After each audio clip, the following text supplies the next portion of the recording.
Check, check, check, check, check.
check, check,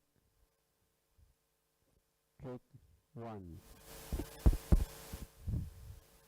Check, check, check, check.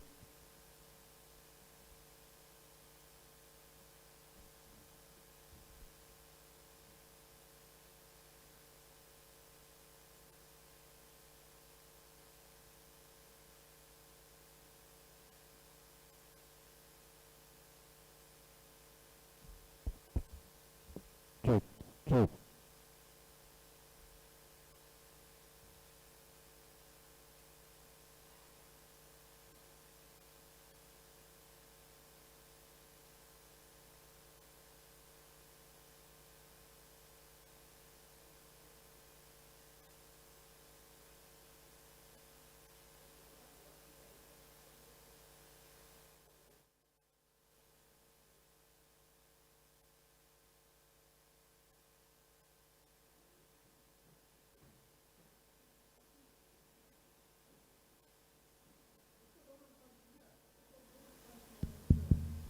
Check, check, check, mic check one, check one, check one, check, check, check, check, check.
Check.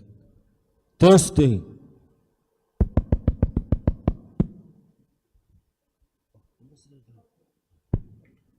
Test. Make test. Test. Test.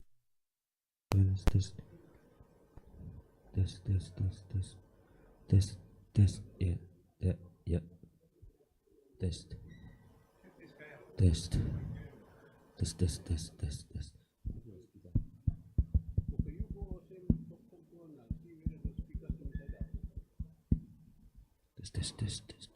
Test. Wireless. Test. Sound. Just test. Check.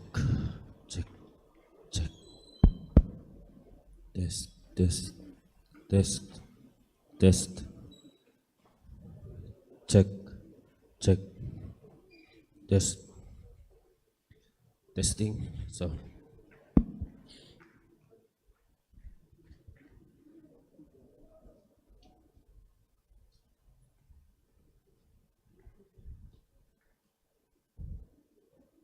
Okay.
Good morning, students. Those students who are going to come later on, just inform them to come and fill the one row first on the other side, and then later we come to the middle row and go to the other side.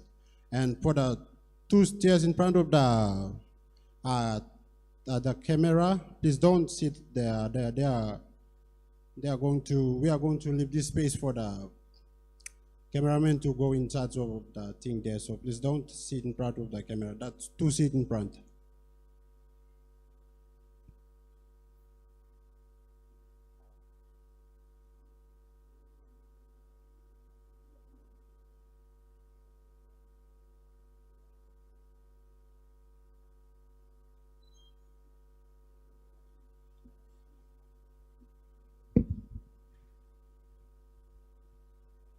Those students who are outside, Prime Minister is coming. He's on his way at Waigani. Those students who are coming to the MLT, please make your way. We are going to fill one side first. Later we come to the middle and go to the other side. Please, those students who are coming.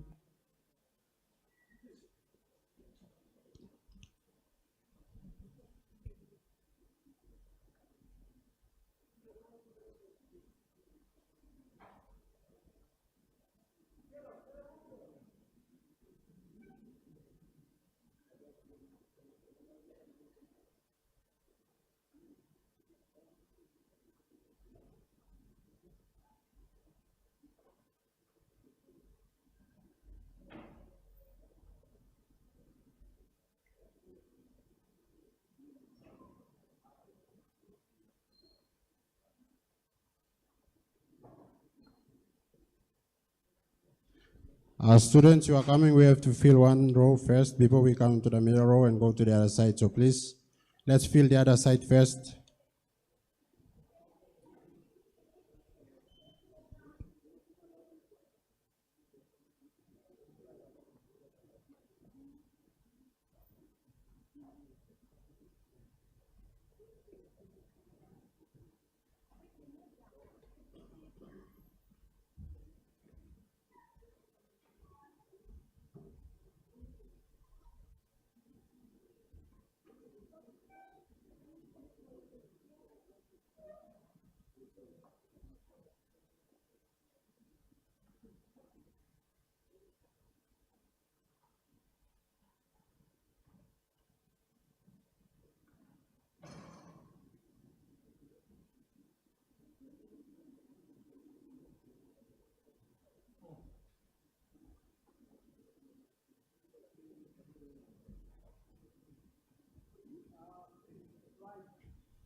Ladies and gentlemen, our Prime Minister is here. May we all rise?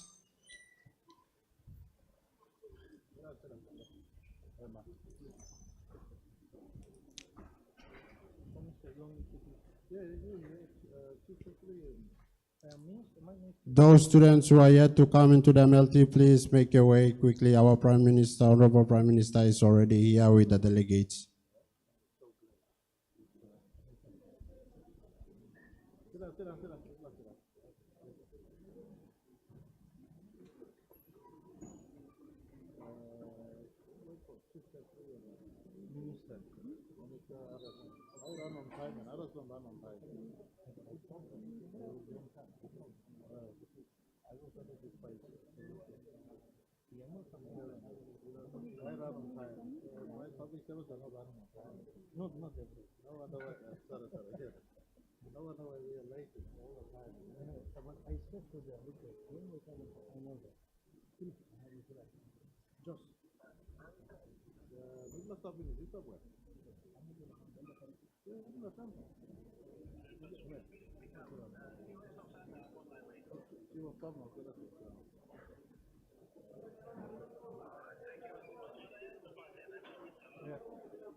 Your secretary is already here. He's always on time. The rest of us are not never on time.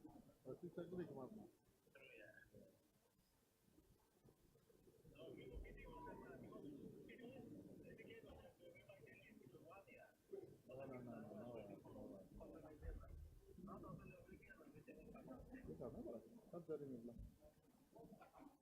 Presentation.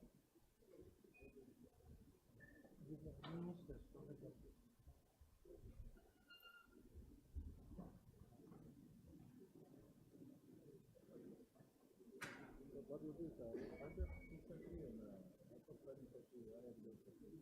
I'll do some of that. I'll come up with the number.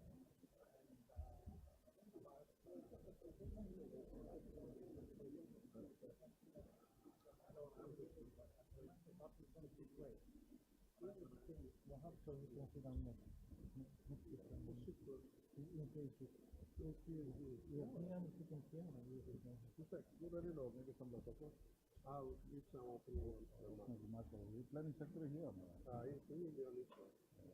Education sector and support education. Sure. Sorry, higher education sector. You can step in place, welcome, national anthem, prayer, or something, and then your VC welcomes us to the campus with your own words. You know, we don't buy her words to speak or your words. You know, the advocacy is good for all of us and for our country. And then Chief Secretary will then transfer, and there we are. And then he will speak from the higher education sector perspective. And hopefully planning sector comes. We want planning to help sustain and what we are doing. And then I'll wrap up. Him and Honorable Amuli sitting here, they all support staff. Not support leaders. Higher education minister will come later. I'll keep the name below. The leaders come.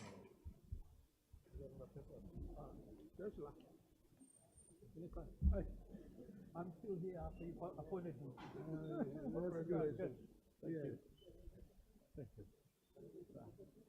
This year.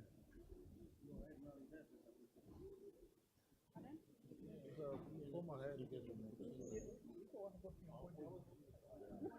I don't know whether to blame him or but to thank you for the privilege. Yeah, you're still there. President. Hundred Amoli and Minister Higher Education Minister might join us.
Good morning, ladies and gentlemen, students, staff, to our honorable delegates with our honorable Prime Minister. We acknowledge Mr. Ivan Pomaleo, Father Zuba, and fellow members of the delegates. We thank you all for making this time. As we are joined by our viewers via live stream, we make you all welcome to this event as we hear our Prime Minister give a response for the petition that was presented by the SRC on the 30th of August, 2024.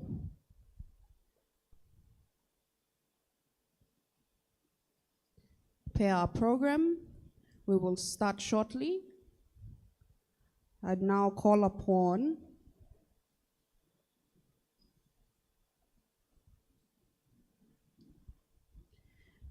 Per our program, we will start shortly. For the meantime, for our audience in the room, if you must exit, please use the back path out towards the main door. Refrain from coming through the aisles. And at most, refrain from leaving the room once you are inside. For our online viewers, the room is limited with the seating, so our students are joined outside with the rest of the interested audience for this program. So please make yourself comfortable in the areas that have the screens up around campus.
We will now make a start to our program. For introductory sake, my name is Niume Paul. I am the female vice president for the 2024 UPNG SRC.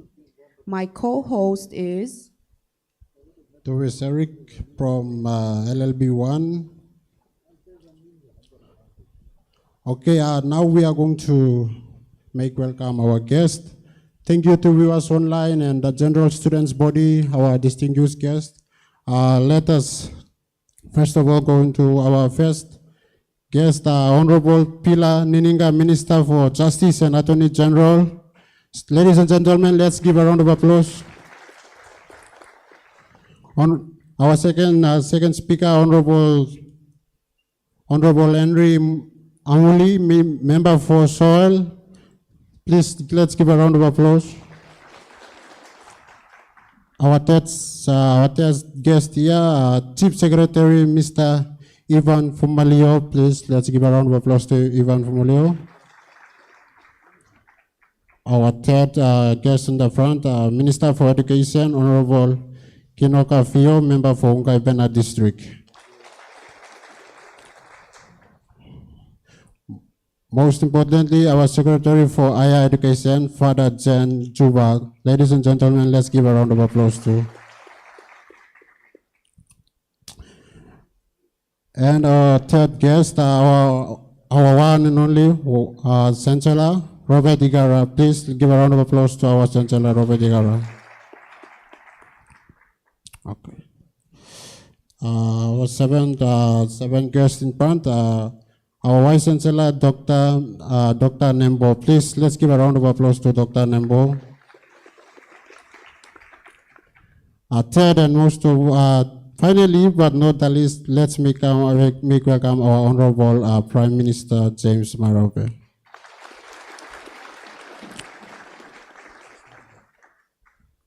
Before we go into our program, I would like to ask one of our brother, Kenneth Mundia, to come and make an opening prayer for all of us. Thank you.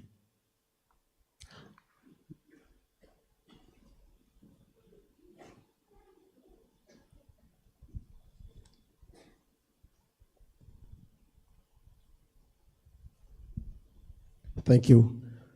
Let's close our eyes for prayer.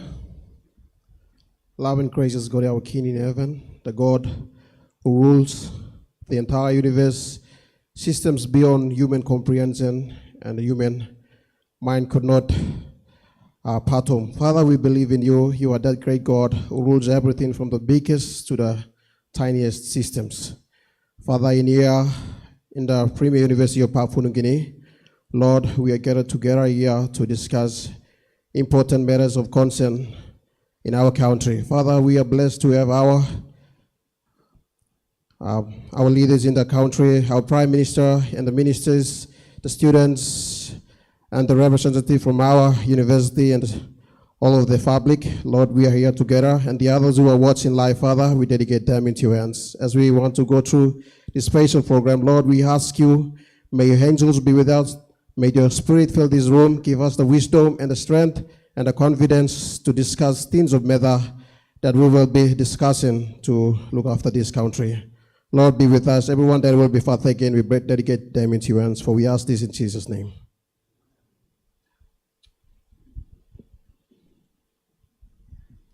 At this juncture, we now call upon SRC President, Mr. Joel Rimbu, to give our opening remarks.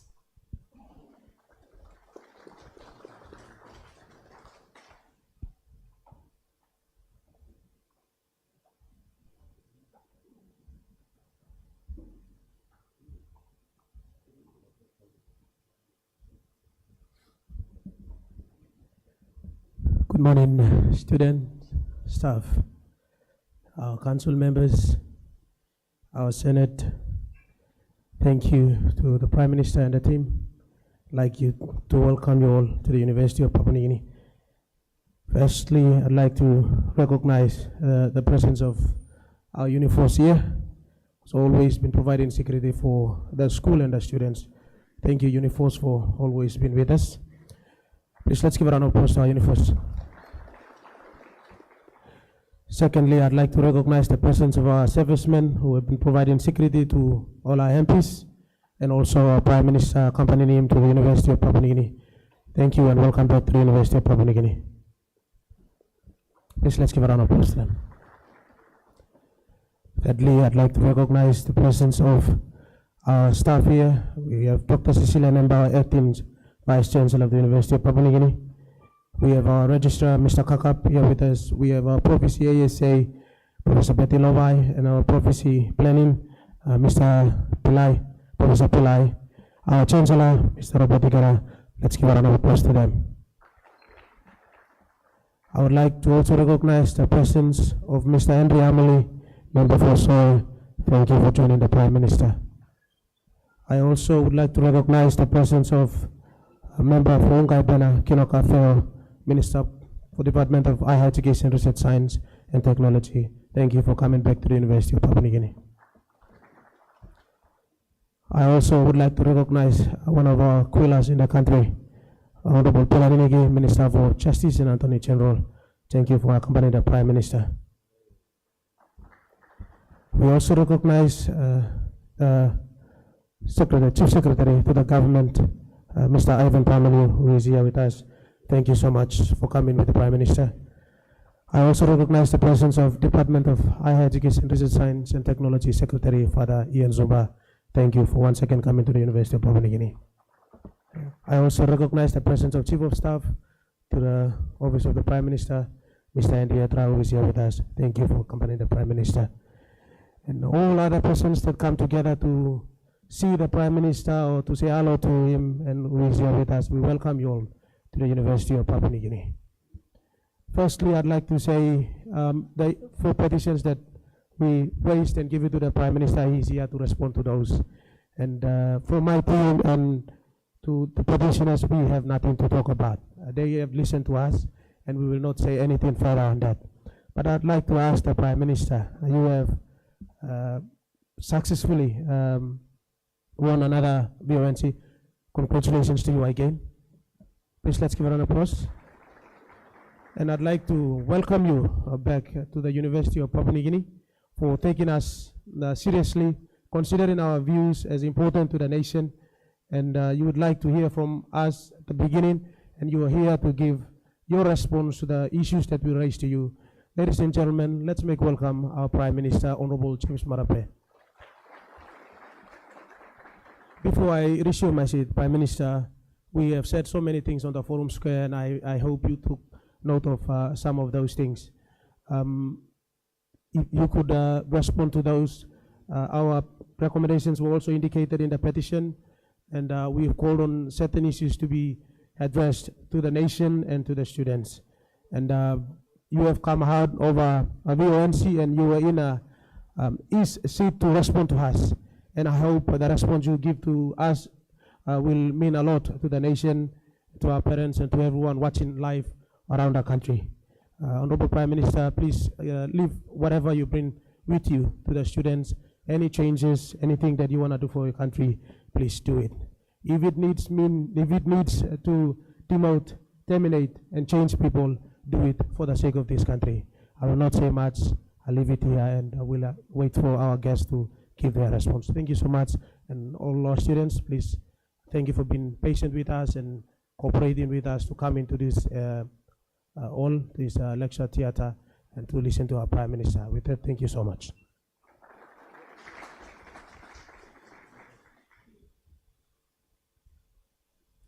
Thank you, Mr. Joel Rimbu, the voice of the student body here in UPNG.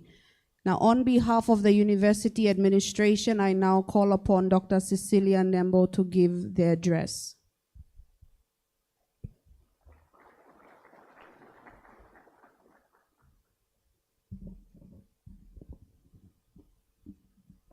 Good morning, everyone. Honorable Prime Minister, Honorable James Marape, Prime Minister of Papua New Guinea, congratulations on your affirmation to return as the Prime Minister of Papua New Guinea.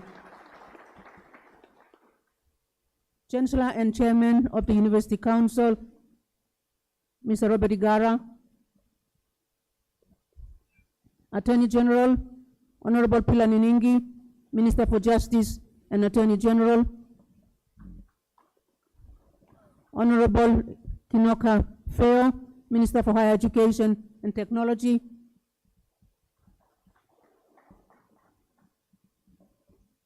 Ambassador Ivan Pomaleu, Chief Secretary of the Prime Minister's Department, Acting Secretary for DHERST, Father Yan Chuba, Pro Vice Chancellors, Registrar, staff and students,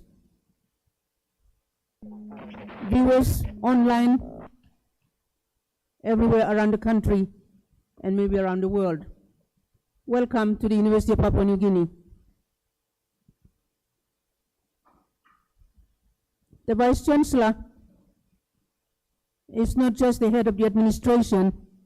The Vice Chancellor of the University of Papua New Guinea is the CEO of the university. Welcomes everyone to the university on behalf of the Chancellor and the University Council, the staff and the students.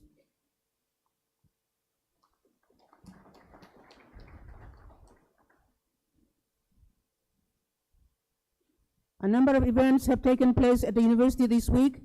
In fact, in the last couple of weeks, we received the Prime Minister who blessed us with his presence to receive the students' petition about 2 weeks ago. And he made a commitment to come back and respond to those petitions. Honorable Prime Minister, we are so glad, we are happy, we are delighted to receive you back at the university this morning. Thank you for coming back.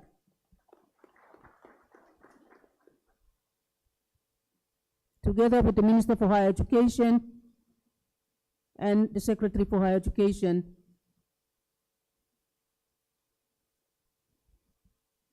we are here, and everywhere else, the students are eager to hear from your response to their petition.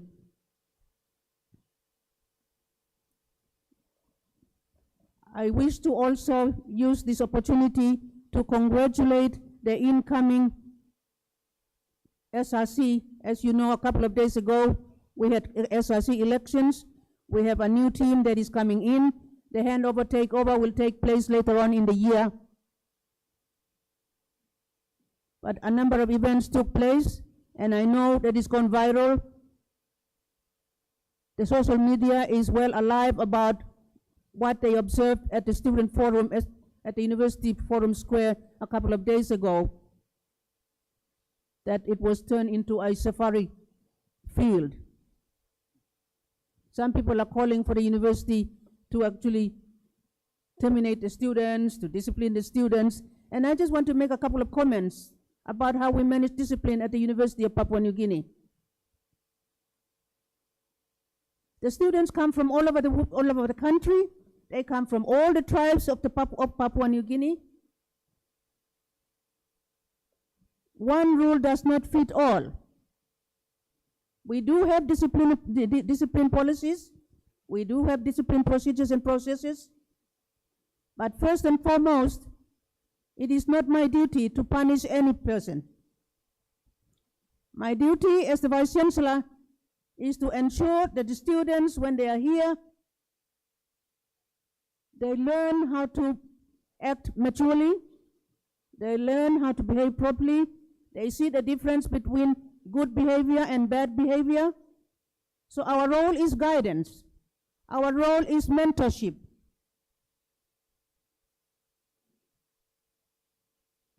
The students, when they're here for 4 years under our guidance, we as the custodians, we take the place of their parents. So it is not for us to actually discipline anyone. If they have caused trouble or got themselves onto the wrong side of discipline, they show cause. They are required to show cause.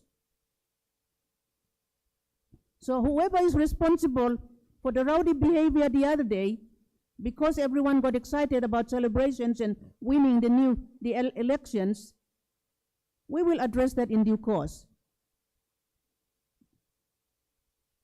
We will respond appropriately to comments in the social media. Even some of the alumni of the university who are commenting about those issues, that's all right. We welcome alumni to actually come and help us address the issues at the university. It's easy to talk, but come here and help us. We need all alumni to come and help rehabilitate the University of Papua New Guinea, revive the University of Papua New Guinea, and correct all those things that you see wrong with the University of Papua New Guinea. So I'm calling on all alumni, not only just to criticize, come here and help us sort out what you think is wrong with the University of Papua New Guinea. But let me not take you away from the excitement of today. The excitement of today is really for us to listen to the Honorable Prime Minister to prepare himself to respond to the student petition. So, ladies and gentlemen, thank you very much for coming. Enjoy the day. Thank you, Dr. Nimo. Before now we are going to go into the next segment of the program, which we all have been waiting for, which is the response part. We are going to get the response from our Prime Minister. This is the part that we all have been waiting for. Our country is waiting for it. But before we'll welcome our Prime Minister to the stage, let's give the stage to Mr. Ivan Pomalio, Chief Secretary of the country. Thank you. Thank you, the two co-hosts. Good morning, everyone. Let me acknowledge the Prime Minister, the members of Parliament who are here, the Attorney General, Member for Sohe, the Minister for Higher Education, Chancellor, Vice Chancellor. I see a number of deans are here present, Registrar, student body. I want to just, my job this morning is to provide preliminary remarks and then allow the Prime Minister to speak on the core issues that you've raised. And I know you're all here to listen to the Prime Minister, so I will not take too much of your time. But I do want to acknowledge the maturity that's demonstrated by the student leadership and commend you for your approach in seeking to understand what is going on in our country with regards to some of the key issues that you raised in your petition to the Prime Minister and government that you handed over a couple of weeks ago. I do note that you raised issues relating to the foreign exchange rates, high inflation. You talked about law and order and challenges that you face as a student pertaining to book allowance and those sorts of things. I think the Prime Minister will cover those quite adequately later in this morning's session. And I do want to commend him as well for making his time among his very busy schedule to come and meet and present his responses to the student body himself. He has the luxury of calling on me or my colleague secretaries for planning or higher education to do this for him, but he's elected to come and do it himself. And I think that deserves a bit of accommodation, and I wondered if you could help me just give a bit of a round of applause for Prime Minister. It will be obvious when you're listening on the Prime Minister's remark that there's a context to some of the work that needs to be accomplished. We need to, for instance, address economic recovery. We need to build a growth pathway and at the same time address some of the key challenges in our country, whether it's in in law and order, whether it's in cost of living, whether it's in cost of doing businesses, or indeed any other issues that are prevailing in our country. You will hear from the Prime Minister the importance of balancing strategic financing, look at cheaper cost of deploying finances to build our development pathways going forward. You will look at some of the things that are important that we must continue to do as we come out of issues such as COVID-19 and the global inflation that comes with it. He will talk eloquently, I think, about some of the key focus areas that his government is working on, whether it's in infrastructure, whether it's in overlaying those with agriculture development, health investments, education investment, so that we continue to achieve the best outcomes now, but building foundations for the future. I think that's critical because a lot of us would like to have our results now. And that's well and good, but we need to do that, but at the same time build foundations that are important for the future. When you talk about inflation, for instance, it's a mixture of imported and domestic induced inflation. It is important that we build a clear map out of where we can attribute the causes of inflation and then deal with the fundamental causes appropriately, using the different instrumentalities that are available to us. Our country is obviously vulnerable. We are price takers on a lot of things. We've just come out of important once-in-a-century challenges such as COVID-19. Climate change issues have imposed on us extra expenditure that perhaps are not even appearing in some of our budget documents, for instance. And you talk about law and order, it's a function of development. It's a function of creating opportunities. And besides investing directly in law and order sectors, indirect investments in SME development, in agriculture, opening up spaces in tertiary institutions and building capacities in our institutions are equal strategies to addressing the issues of law and order. And once the country is stable, opportunities will kick in and more of our people can be sucked out of idle life into something productive. You will hear about our government support to the tertiary education sector. It is clearly evident, whether it's in TESAs or HELP, or indeed infrastructure and opening up spaces. We are seeing growth in enrollment. My colleague Secretary for DHERS is here, and if he has an opportunity, I'm sure he will speak eloquently of some of the support that our government is doing. It's an important time in our country. We are going into celebrating the 49th year of our independence in the next couple of days. We have come a long way from a 5 billion kina GDP in 1975 with a population of just under 3 million to now approaching 122 billion kina economy with a population which is yet to be confirmed but hovering at anything above 11 or 12 million. Don't quote me, but we'll see when the confirmations come through in the next couple of days. We have had many pitfalls.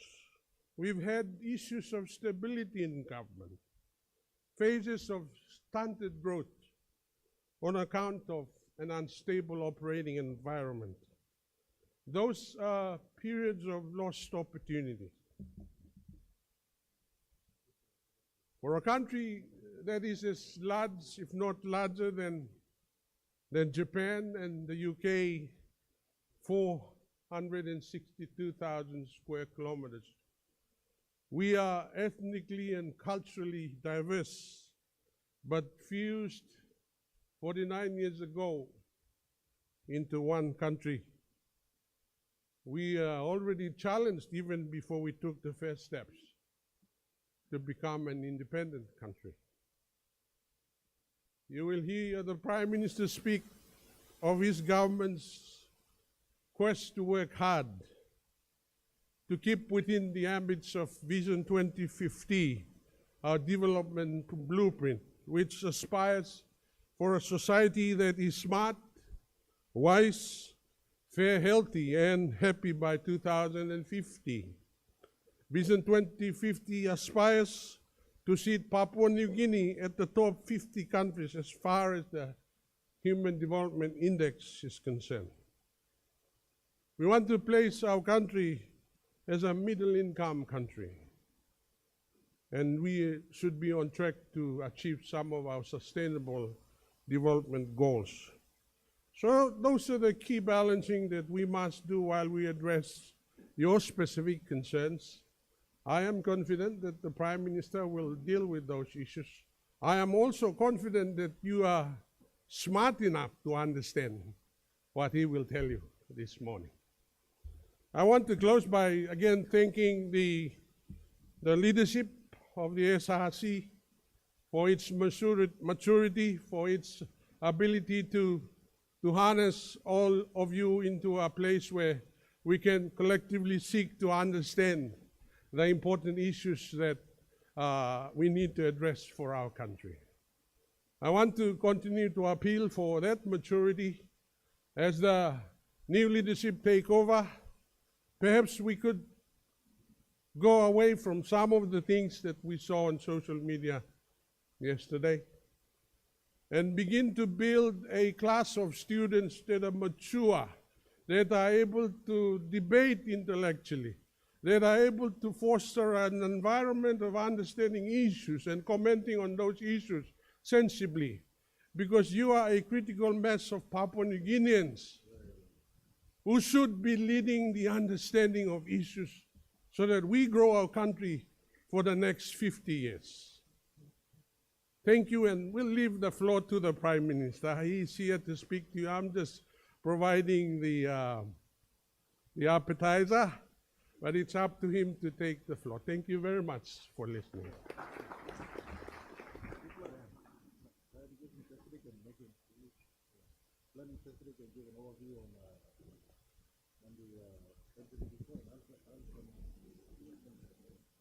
All right, one of the things in this job is that you are flexible as well. So, co-host, if I may seek your indulgence by exercising that flexibility by inviting firstly the Secretary for the Department of Higher Education, Research, Science and Technology, Professor Father Jan Zuba, and following him, the Secretary for Planning, Connie Samuel. Father Zuba will speak on some of the things that his department and the sector is leading out in terms of supporting the tertiary education sector. And Mr. Samuel will speak on some of the important tenets of the MTDP4, but picking up on some of the review results that came out of MTDP3. Father Zuba. Thank you.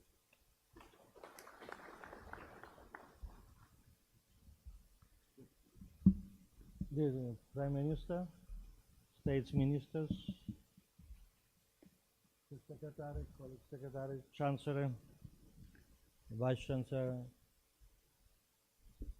Professors, Deans, students, Representative Council, and students' body.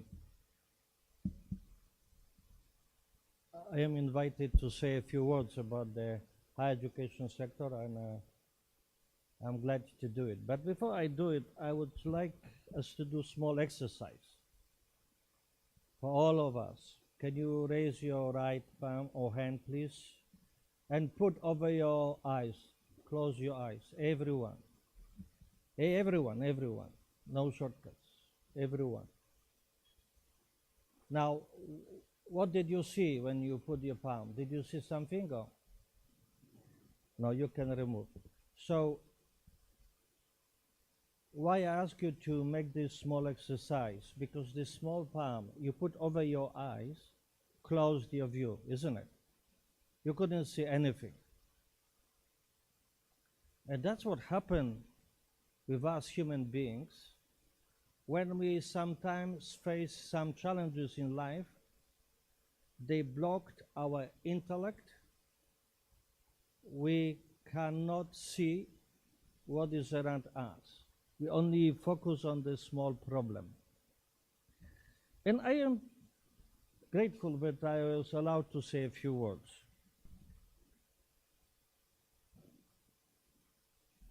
Students and staff of UPNG, I refer you to the press statement made in today's newspaper, both newspapers, National and Post-Courier, by our Minister for Higher Education, Recent Science, Technology and Sport.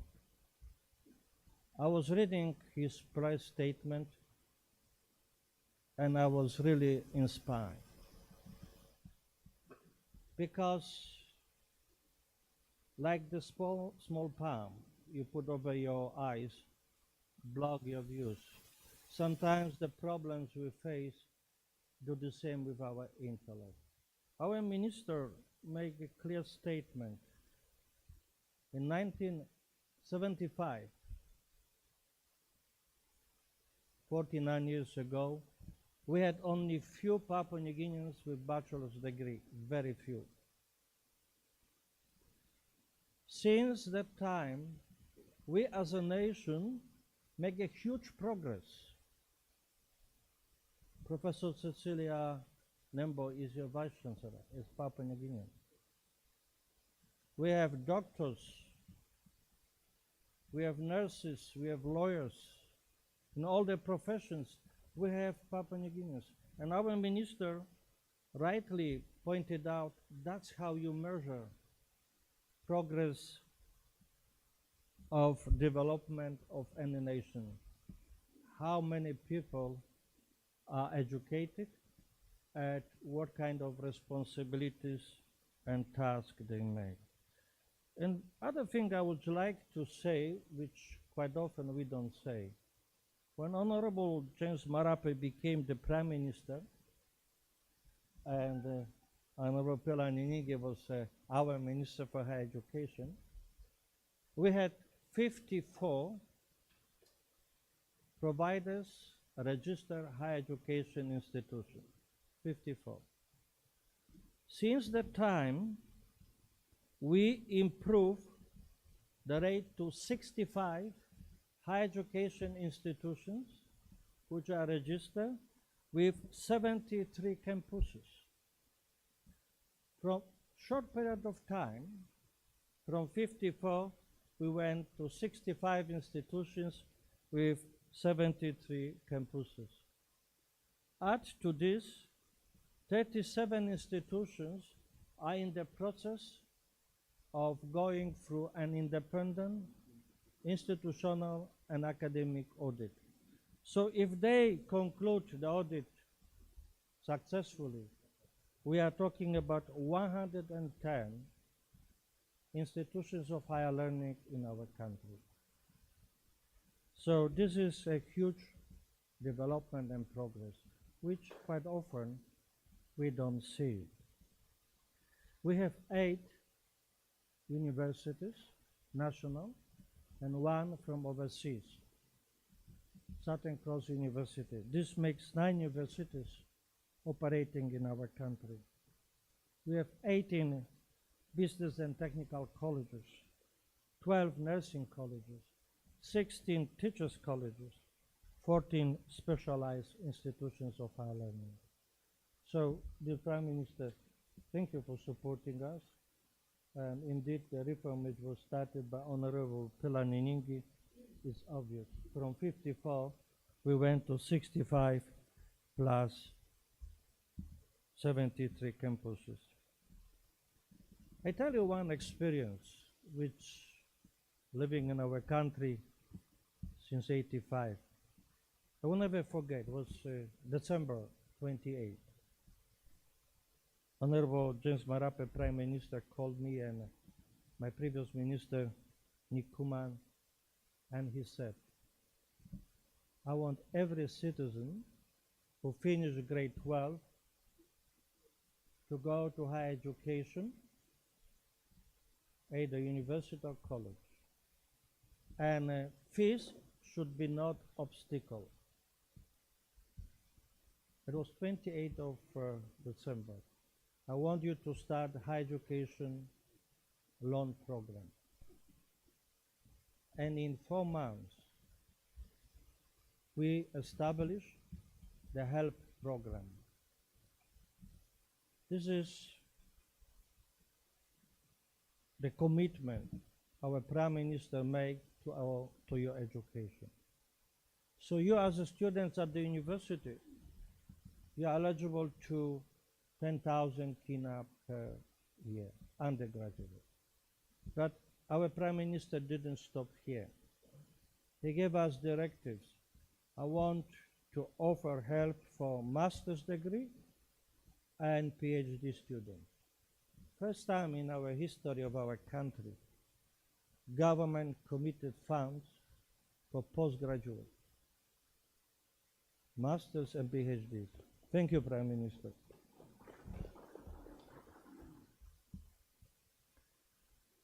In January of this year, I just give you some example. Chief Secretary called me and said, "Oh, Prime Minister, I want to see you." So I went to see the Prime Minister, and he said to me, "What's the situation in January this year? What's the situation with funding for higher education?" Oh, I said, "Still we own 31 million kina in TESAs for students for 2023, and this year budget is 82. He said, "You will get it on Monday." And that was Friday. And end of January this year, we got it all the money. So we paid all the outstanding fees for last year. And in January of this year, we got it 83 million for TESAs. So every one of you who meet the criteria for TESAs, and if the university submits the acquittals on time, will receive TESAs support. On top of that, each one of you, my dear students, is eligible for higher education loan program funding for undergraduate and postgraduate. I must say, if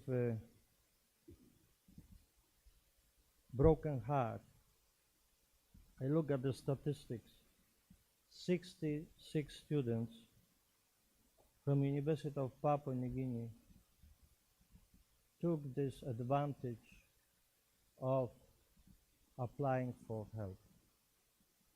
4,500 students enrolled, only 66 applied. My dear students,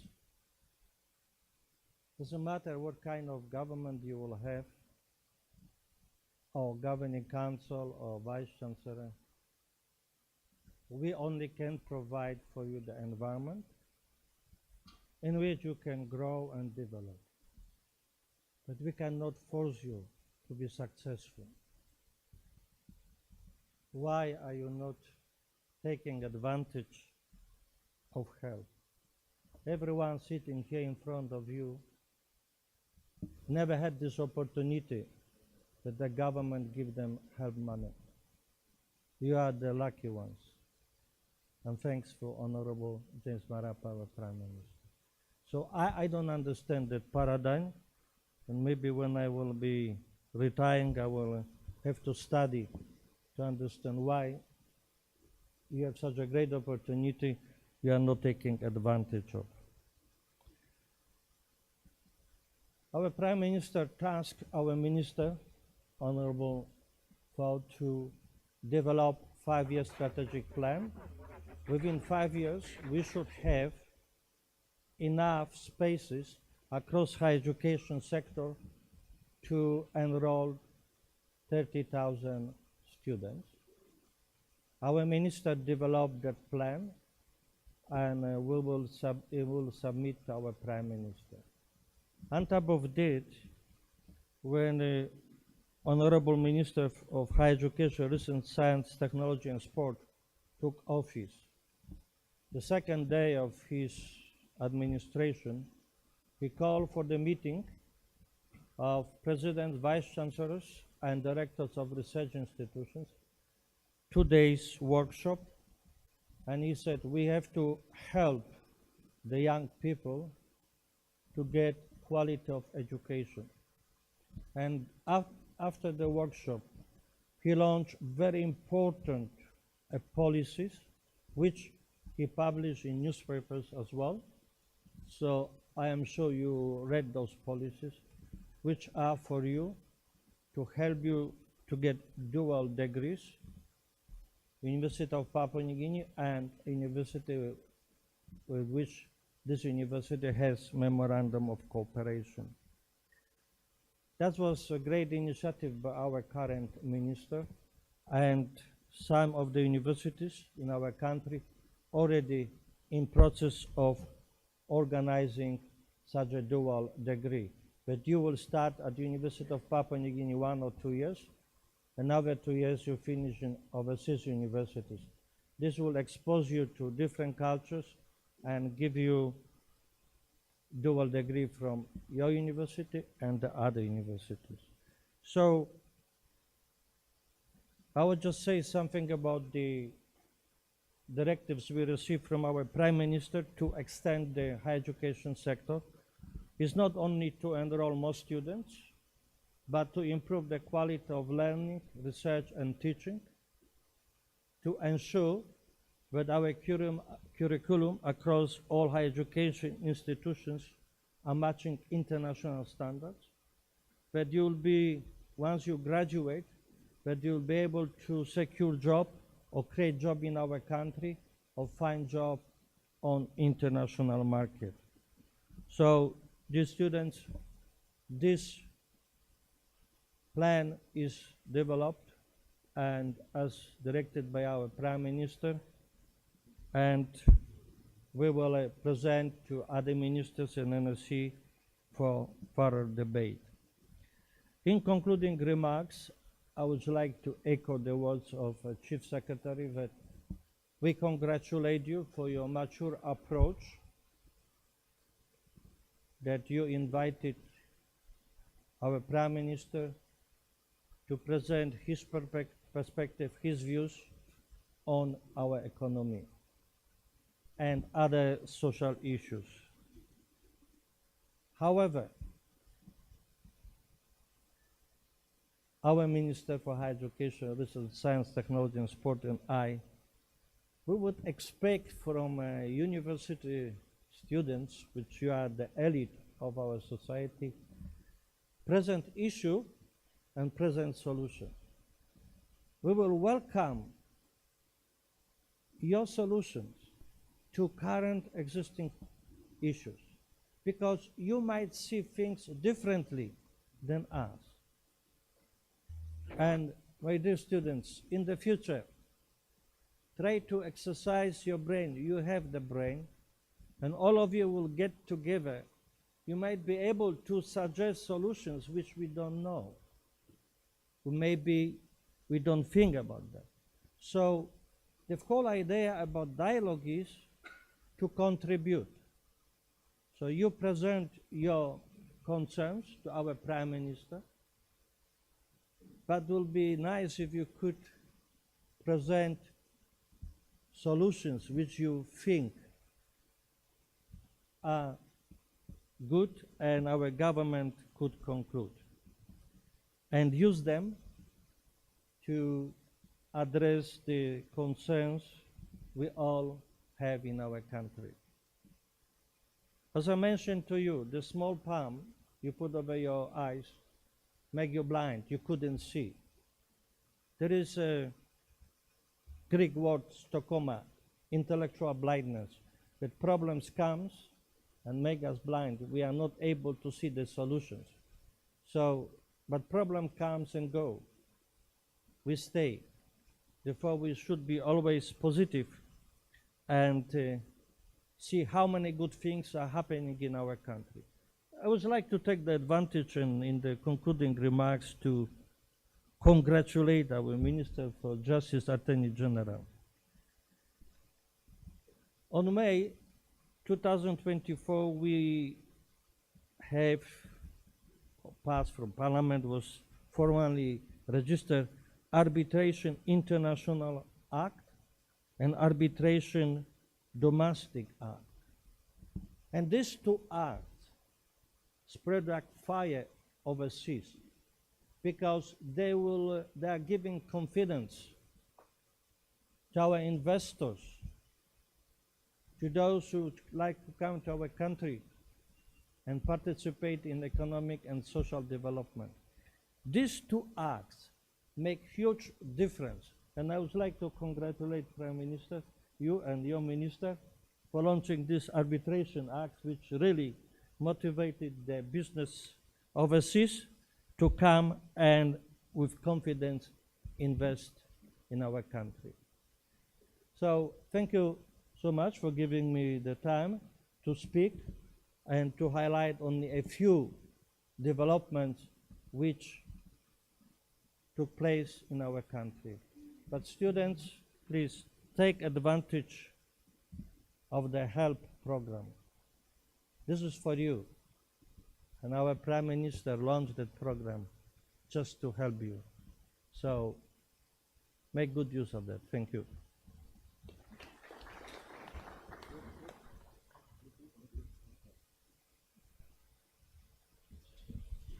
Thank you, Secretary for Higher Education. We now call upon the Secretary for National Planning. Honorable Prime Minister, Minister for Education, Minister for Justice and Attorney General, the member for SOA is here, and the Chancellor for the University of Papua New Guinea, Mr. Igara, the Chief Secretary to Government, Mr. Ivan Kumaliu, and my colleague Secretary for Education. I'm happy to be just accompanying the Prime Minister to give an overview of the government development planning framework. And I think as students, it's very important to understand where government is heading next 5 to 10 years, because very shortly many of you will be coming out and join the workforce to contribute to nation building. It's very important.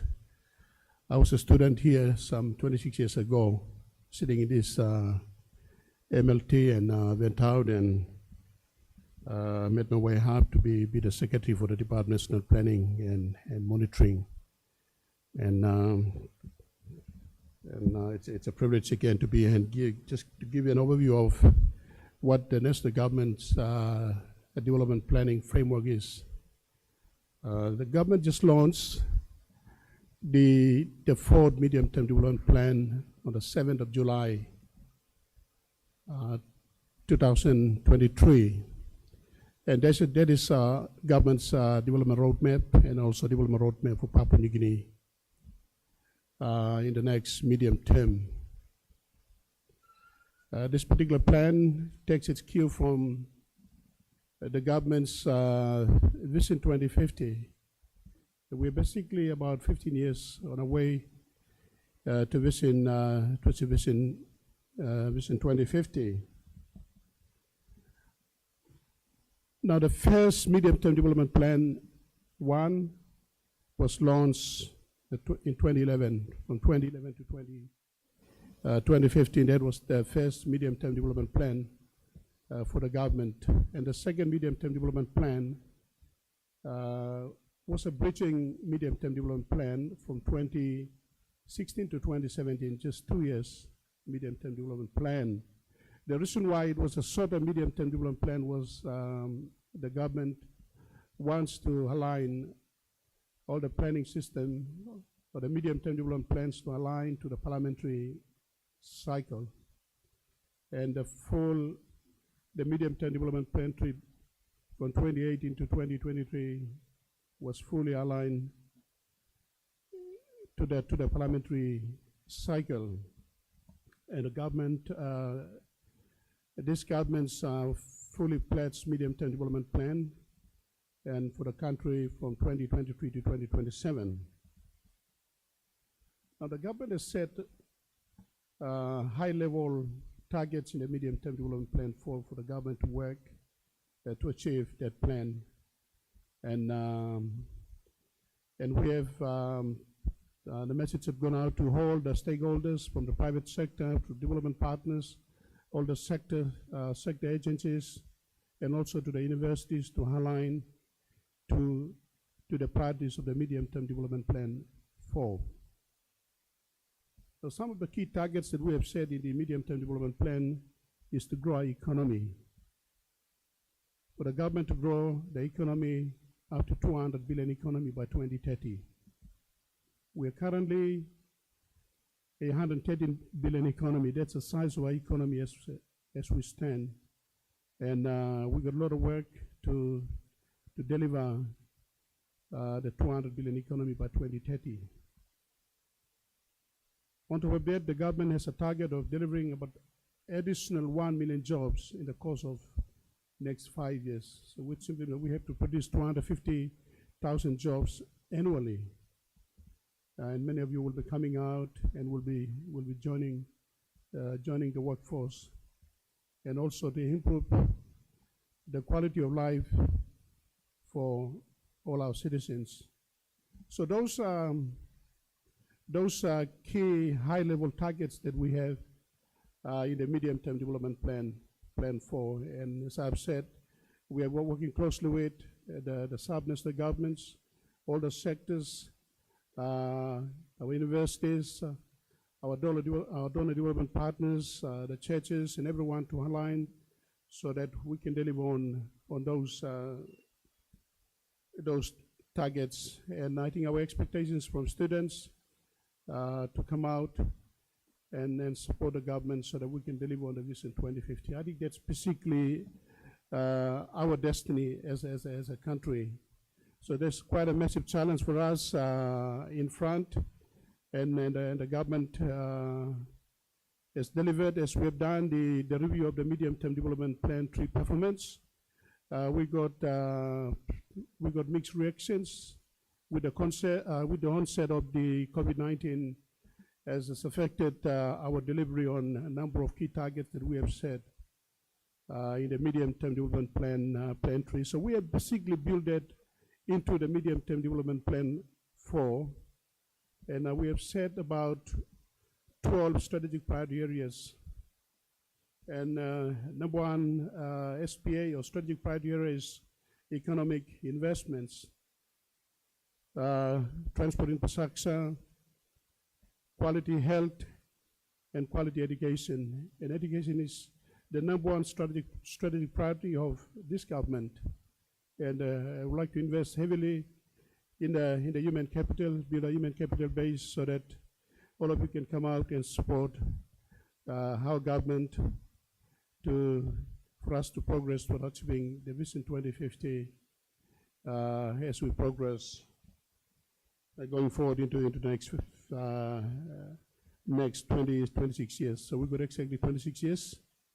And in terms of the Human Development Index, we are ranked 154 out of 193 countries globally.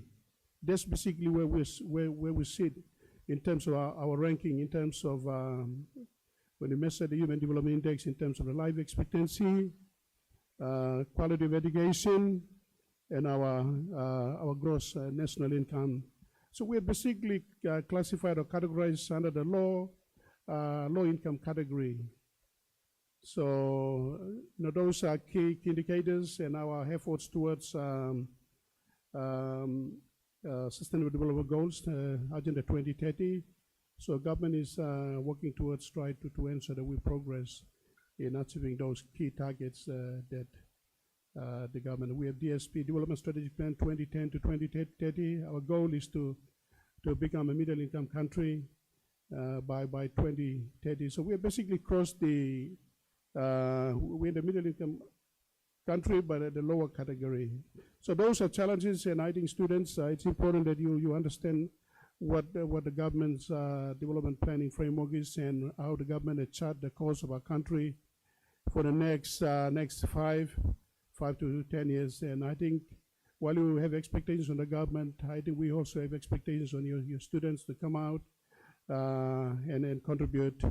You can do your own research to understand where the country is heading, and you can come out and contribute and be part of what you do as a government out there in the wider world.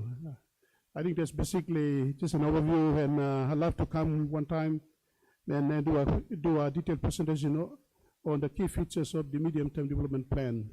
Thank you.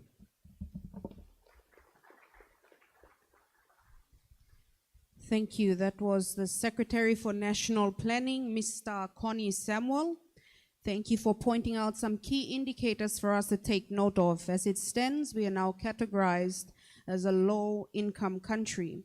Given our given our plan, by the time of 2030, we will be categorized as a middle-income country.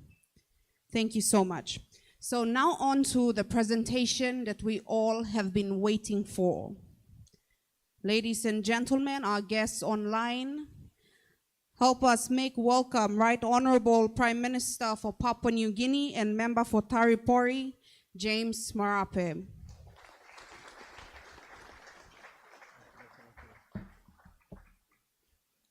All right, thank you, moderator, Vice President. I want to firstly appreciate the SRC for ensuring that this dialogue is possible, and a response to petition is made in this manner. Sincerely apologize for our earlier appointment that was missed. We said I will come on the 9th, but all of you know by now we successfully received and hosted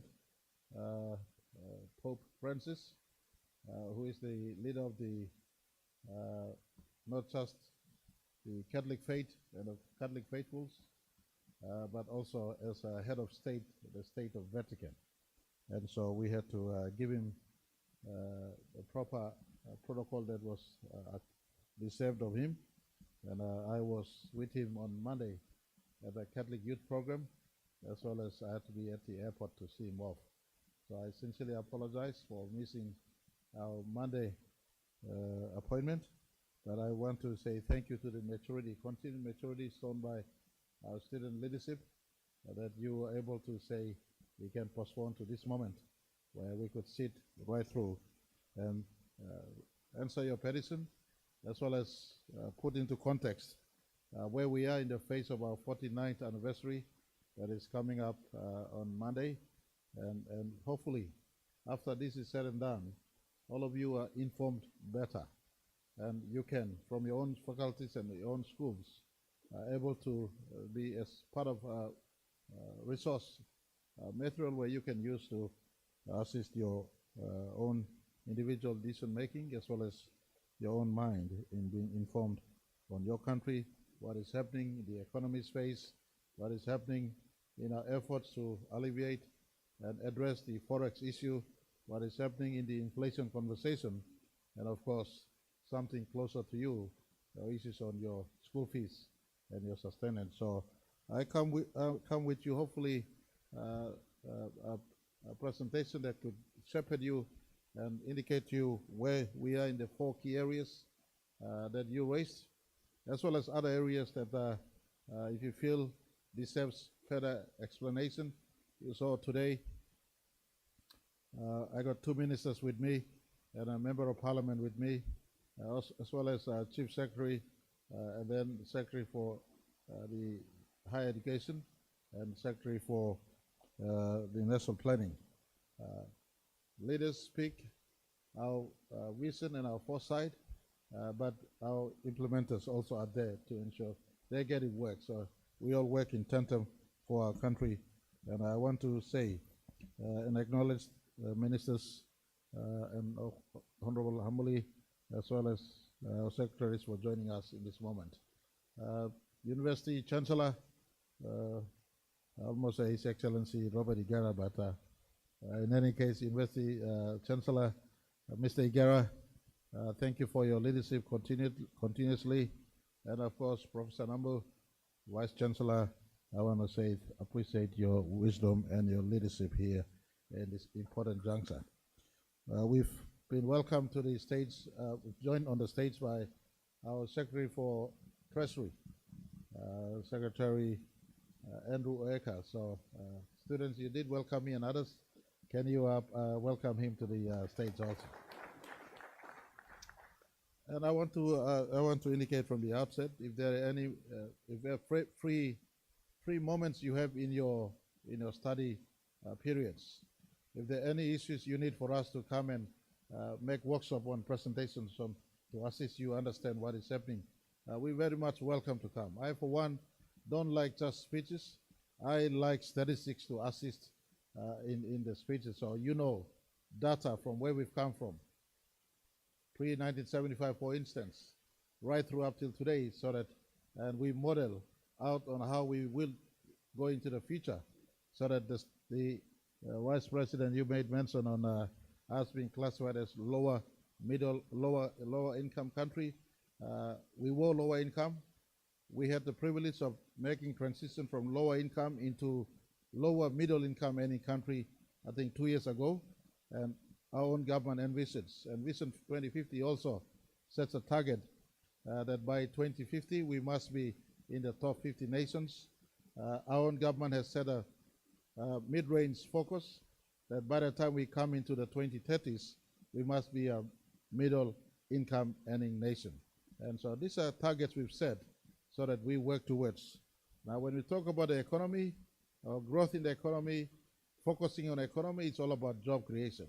It's all about having more money to ensure our social sectors and everything else is being met with the money that needs to service them and assist all of us get going. So our focus has always remained growing the economy.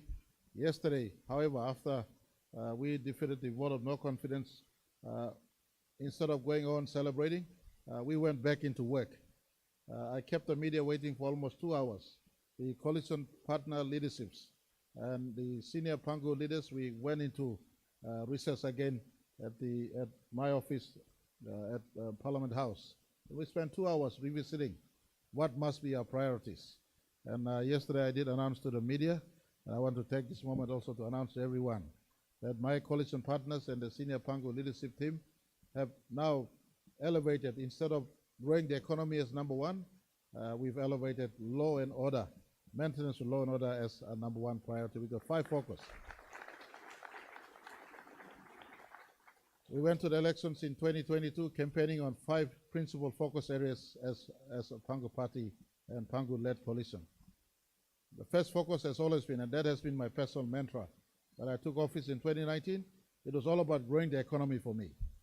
My major focus was all about growing the economy. My rationale was simple. When you have money, you can do everything. When you don't have money, you can dream and dream, but nothing gets translated. And I will give you a quick backdrop on our country's history, how we've traveled from the 60s, 70s, all the way up till today as my presentation is being picked up. But I want to say, yesterday after the vote was dispensed with, the motion of no confidence was dispensed with. And I thank every one of you who pray on a neutral ground. As Christians, you pray on a neutral ground. You don't skew your prayer towards a politician that you favor or a government that you support. Pray on a neutral ground always for the will of God to prevail. Yesterday I went with 2 speeches. My office knows I told one officer to write a congratulations speech if the alternate emerges. And the other officer I told, you prepare a speech for us if we do continue. Because I was very open about this. It's not my personal business. Running country is a matter that belongs to all leadership that are in Parliament. And last week when we were in recess, Parliament recess to entertain the vote, I told members of my caucus, and few of them sit with me here today, they're witness to it. We're not going to fly to lockdown in Alatau or Kokopos someplace. We will not strictly lock you all down. You've got 1 week to decide. It's 2 candidates, the alternate and the incumbent. Which one you prefer? Come the day for the vote, you decide according to your conscience and the choices on offer. Whether continue from the reconstruction that we've started in 2019 or start afresh with someone who can maybe do his own thing. And yesterday I was privileged to, the members of parliament decided in the majority that we continue on. And I want to indicate to everyone, we spent 2 hours revisiting what is our priority. And my combined caucus of party leaders decided, whilst you want to grow the economy, let's secure our country first. And so they've elevated law and order focus to number 1, and my growing the economy comes number 2. The other 3 is education and social sector, opening the infrastructure for our country ranks number 3. Education, infrastructure, education, health, and infrastructure ranks in that 5. So our 5 focus remains. Law and order ranks number 1 now, growing the economy number 2, education number 3, health number 4, and opening our country with key enabling infrastructures rank number 1. If you want to ask what are we all about, we come in that 5 key focus. Everything else dovetails into that focus space. If you don't mind, give me the next 10 to 20 minutes to hopefully go through what I have prepared. And in between this, if few of you, especially from the faculties you represent, if you want to ask a few questions, we certainly can take few questions, so that at the end of everything we are saying here, you go out knowing that even if not all is being progressed, there have been progress made in some of the issues that you've raised. And I want to say that work is not over yet from outset. When I took over in 2019, it was, I think, here or the other auditorium, I measured our country's delivery up till today, and even my own government's delivery up till today. I was very hard on all ourselves. From 75 up till today, or from 2019 up till today, our delivery to our people still ranks under 30% in my view. 1 to 10, 3. 0 to 100%, 30%. We have a lot of ground to cover in as far as service delivery to our people, and I'm being honest and upfront to all of you. My children who will be your leaders today, and you will be holding leadership in our country going forward. For it, I was once like you. 1994, I left this wonderful school. And by the way, if I could throw in, Minister Ninigi tells me he left this school 40 years ago. And he said he's never come back here. And I said, what have you been doing all this time? You better come back to your old school. And we've sat here and we've discussed that all the alumni out there, former UPNG students, from our own pockets, if you can give a kina, you give a kina. Some of us who can give 10 kina will give 10 kina.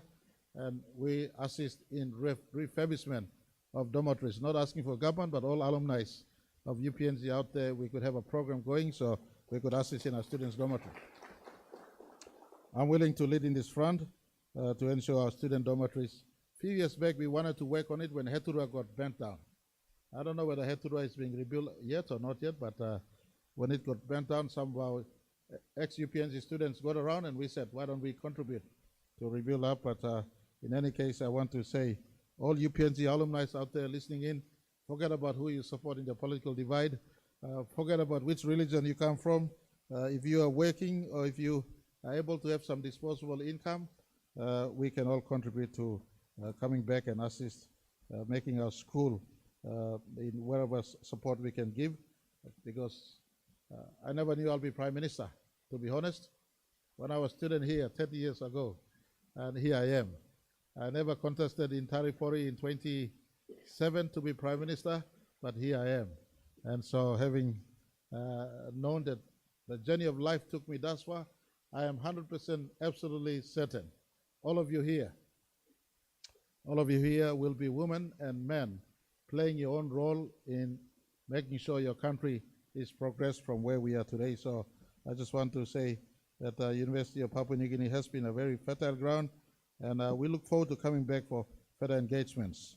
If I could have my presentations up on the board, please. Go back to the overview. All right, we will get through this one. We will quickly go through the economic overview on how we've come. We'll have a session on the foreign currency shortage, one of the issues that you raised. We'll have a session on the inflation, we'll have a session on law and order and the tested scholarship that you raised, and also I'll have one or two other supporting notes later.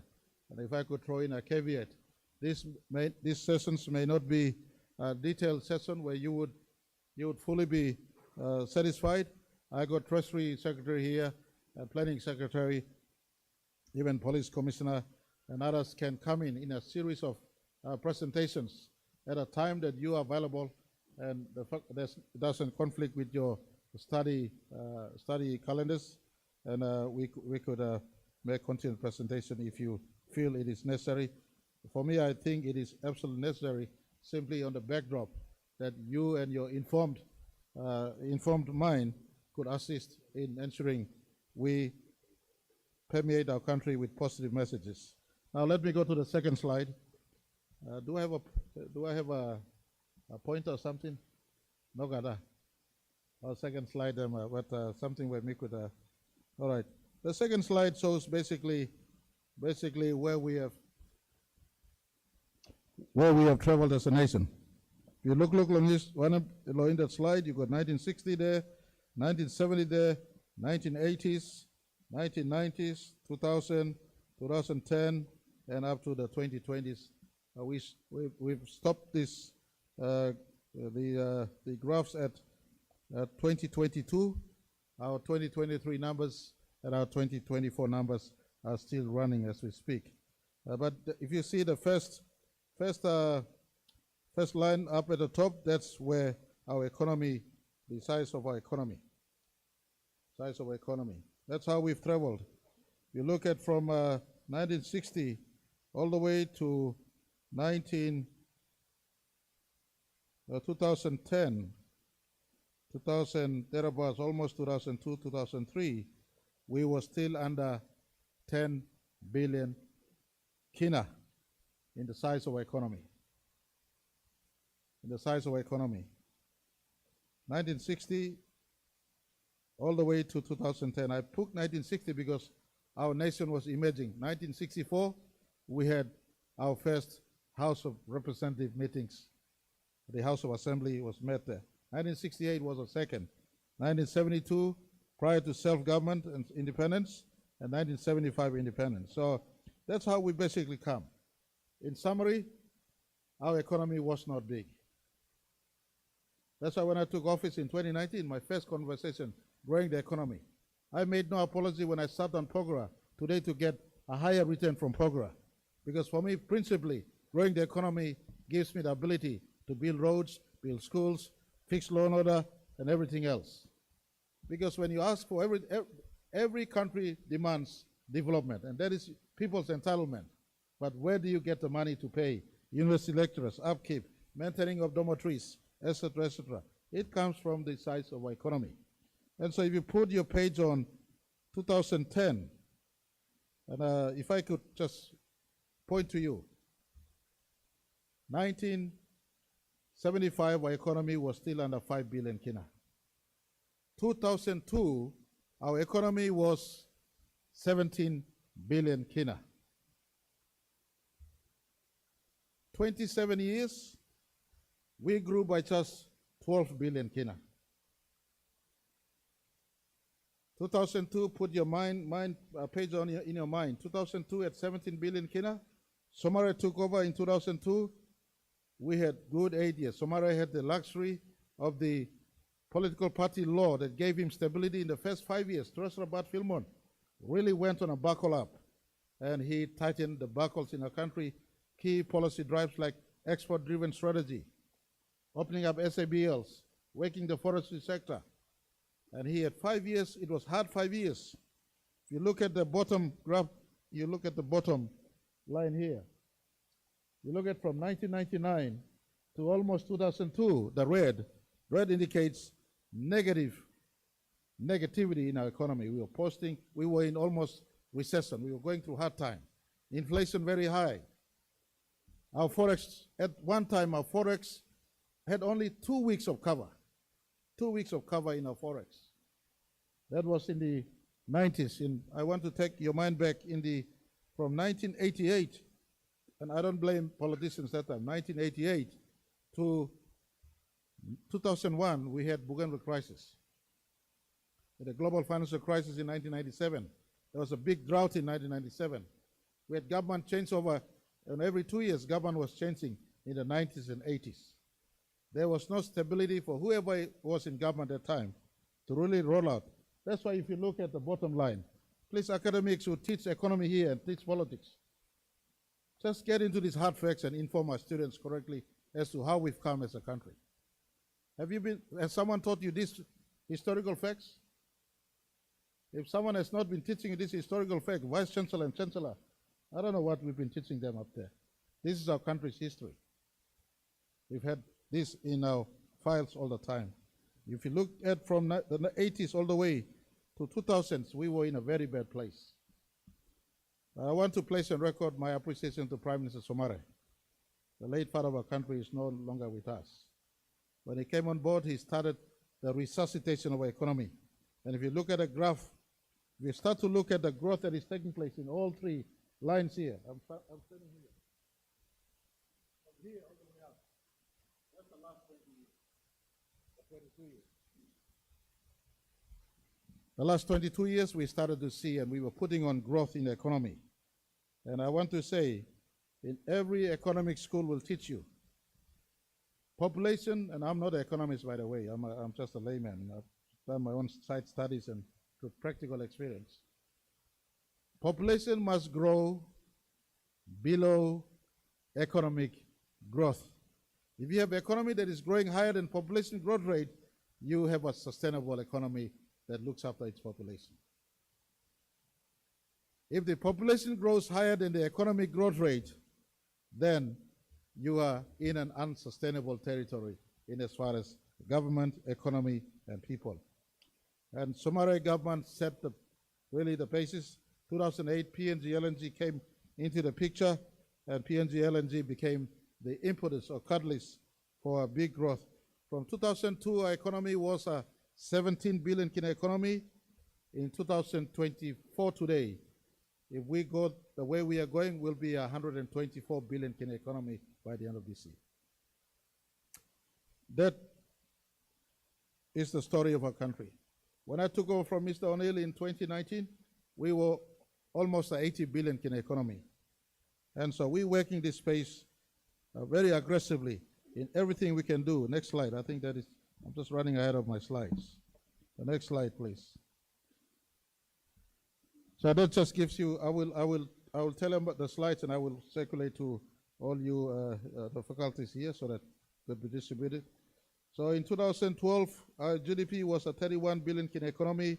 2014, our GDP was a 43 billion kina economy. 2016, 67 billion kina economy. 2018, 80 billion kina economy. And here in 2023, we are a 111 billion kina economy.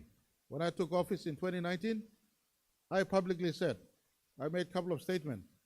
Richest black Christian nation is our destination. That's a Vision 2050 statement. We arrived at in 2050. But I said to get there, an indication for our country, if we hit 200 billion in economy in 10 years, then we are traveling on the right road to get into that destination. So we, based on this headline, and yesterday when I made my speech accepting the defeat of the motion, I said, goalpost has not changed. We are tracking in that part of reconstruction we've made in 2019, and hopefully, thank you, Doctor. Hopefully, priorities in between can change, but we will still, in as far as our economy focus is concerned, every conversation we make to grow the economy and head into a 200 billion kina economy by the time we arrive in 2029. The way we are tracking today, when COVID-19 hit us in 2020, it made us reset. COVID-19 is not a PNG phenomenon. It affected global economy.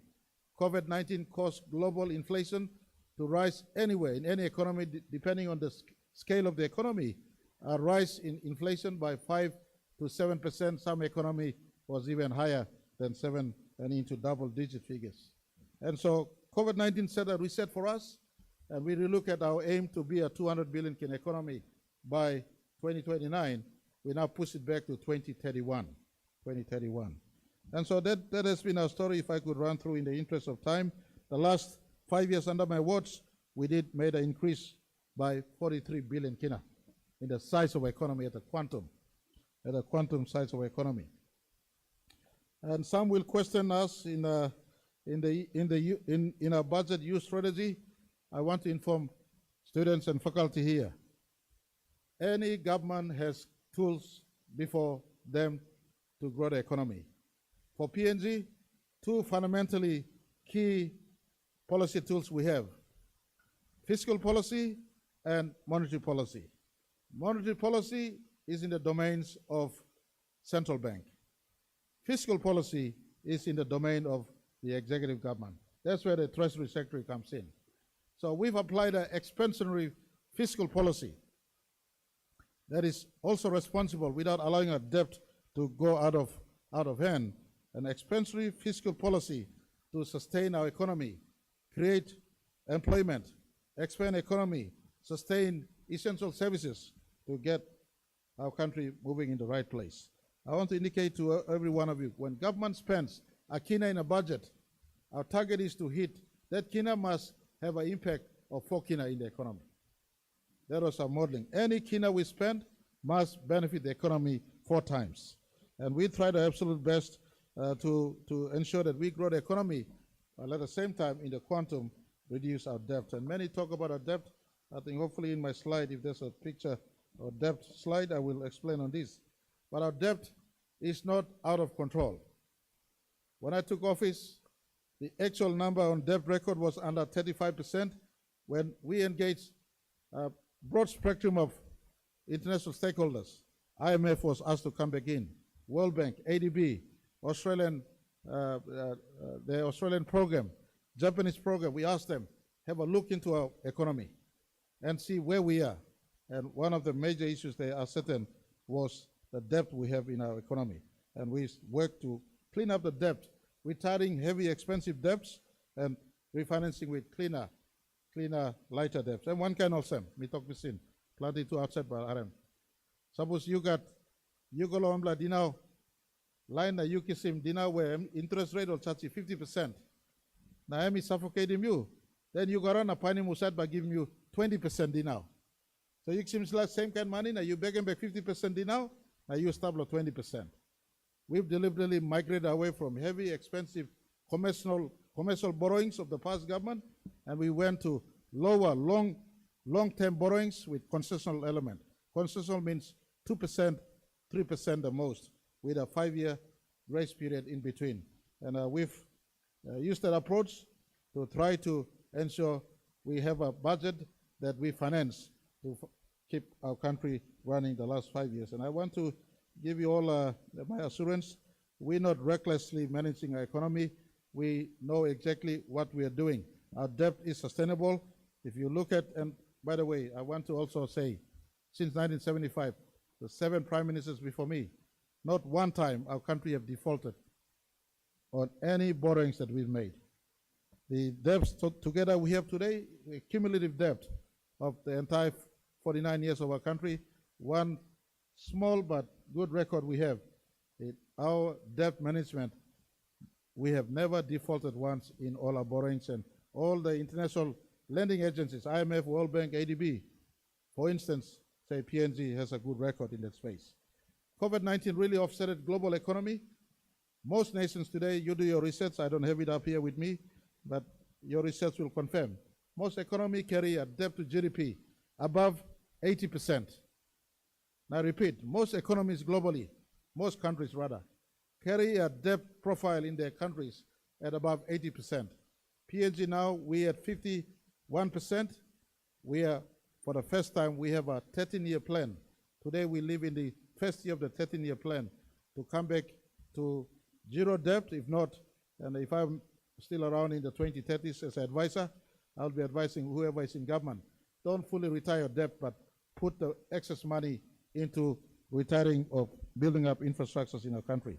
So PNG at 51%, my students and my faculty members, I want to say that it is at 51% in a growth economy. We are doing our absolute best to grow our economy. The economic growth is in the positive shift And I want to indicate to everyone, and it brings me to my first slide, my first response to the issues you raised on the Forex issue. Forex issue.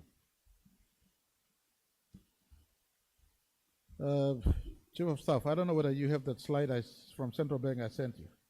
Can you call that one up?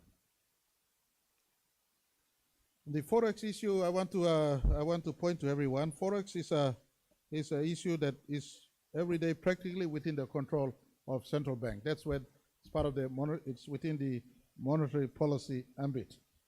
But there's an interesting slide I want to show if it comes up for you to all see. The last 10 years of how we've been at the Central Bank in as far as our Forex is concerned. Last year and 2022, we hit a very high Forex level in our country.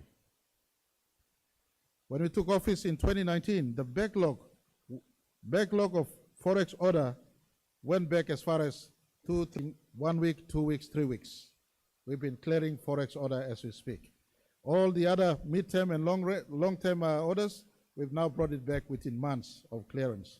So Forex is an issue that we've worked very hard to address. But I want to show you this slide. You look at if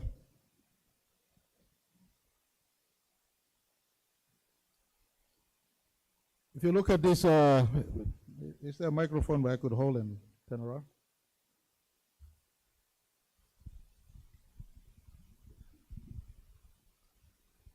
Mic test. All right, if you look at this is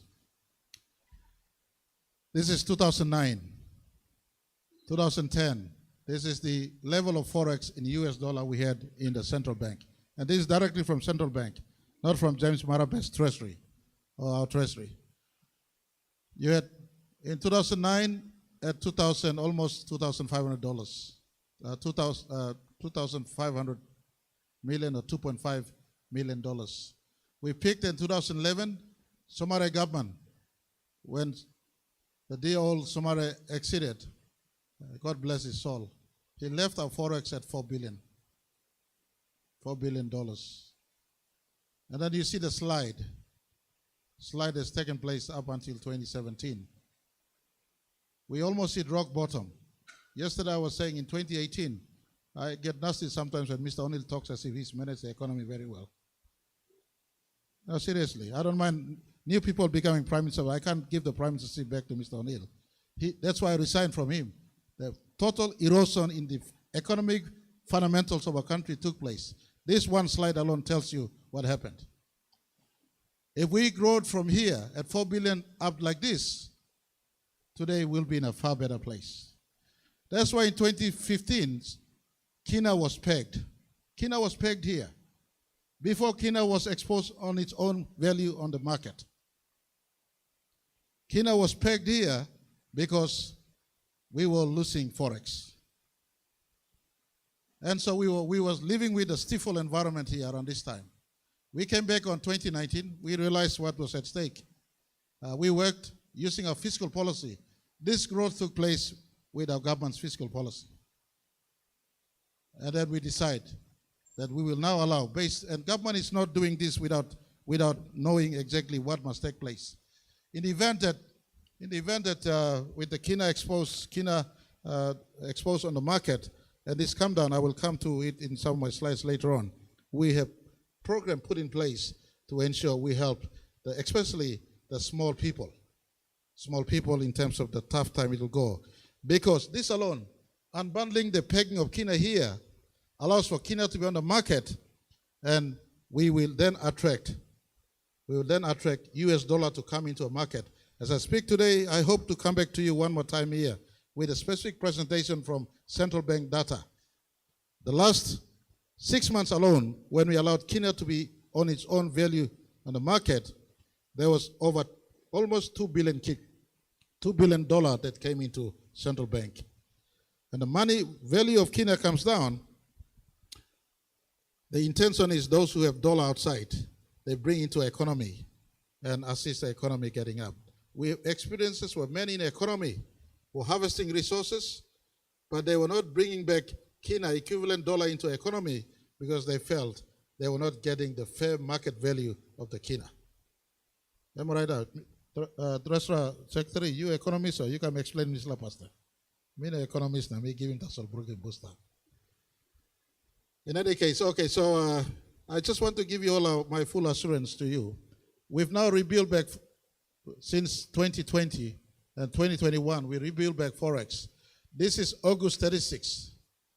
Forex at August this year. If I come back to you and do a presentation in December, I want to show you what is, or this time next year, I want to show you what the Forex was in 2024. And but this is almost at the same level we were in 10 years ago. Now the difference we have, 10 years ago here, the volume of transaction in the economy was lighter. The volume of transaction in the economy was lighter, so they were clearing much faster here. Here now, the volume of transaction in the economy is heavier. There are more people wanting demand on US dollar, and so it takes time. And I want to ask, from this backdrop here, we're rebuilding here and we're coming up here, I want to ask all of you students, I am not reckless guy sitting here, I'm not a money man guy sitting in the office of Prime Minister. We want to grow this one all the way up, just like the growth that Somalia tried to put up and the decline that took place here, we're now trying to build it all the way back. So I just want all of you, give us time. And in 2027, if this 36 doesn't go up here, I'll come back to you and I said, I am not fit to be Prime Minister and I can retire from politics. Is that okay? In the face of many tough times. And some of our key strategies as I try to link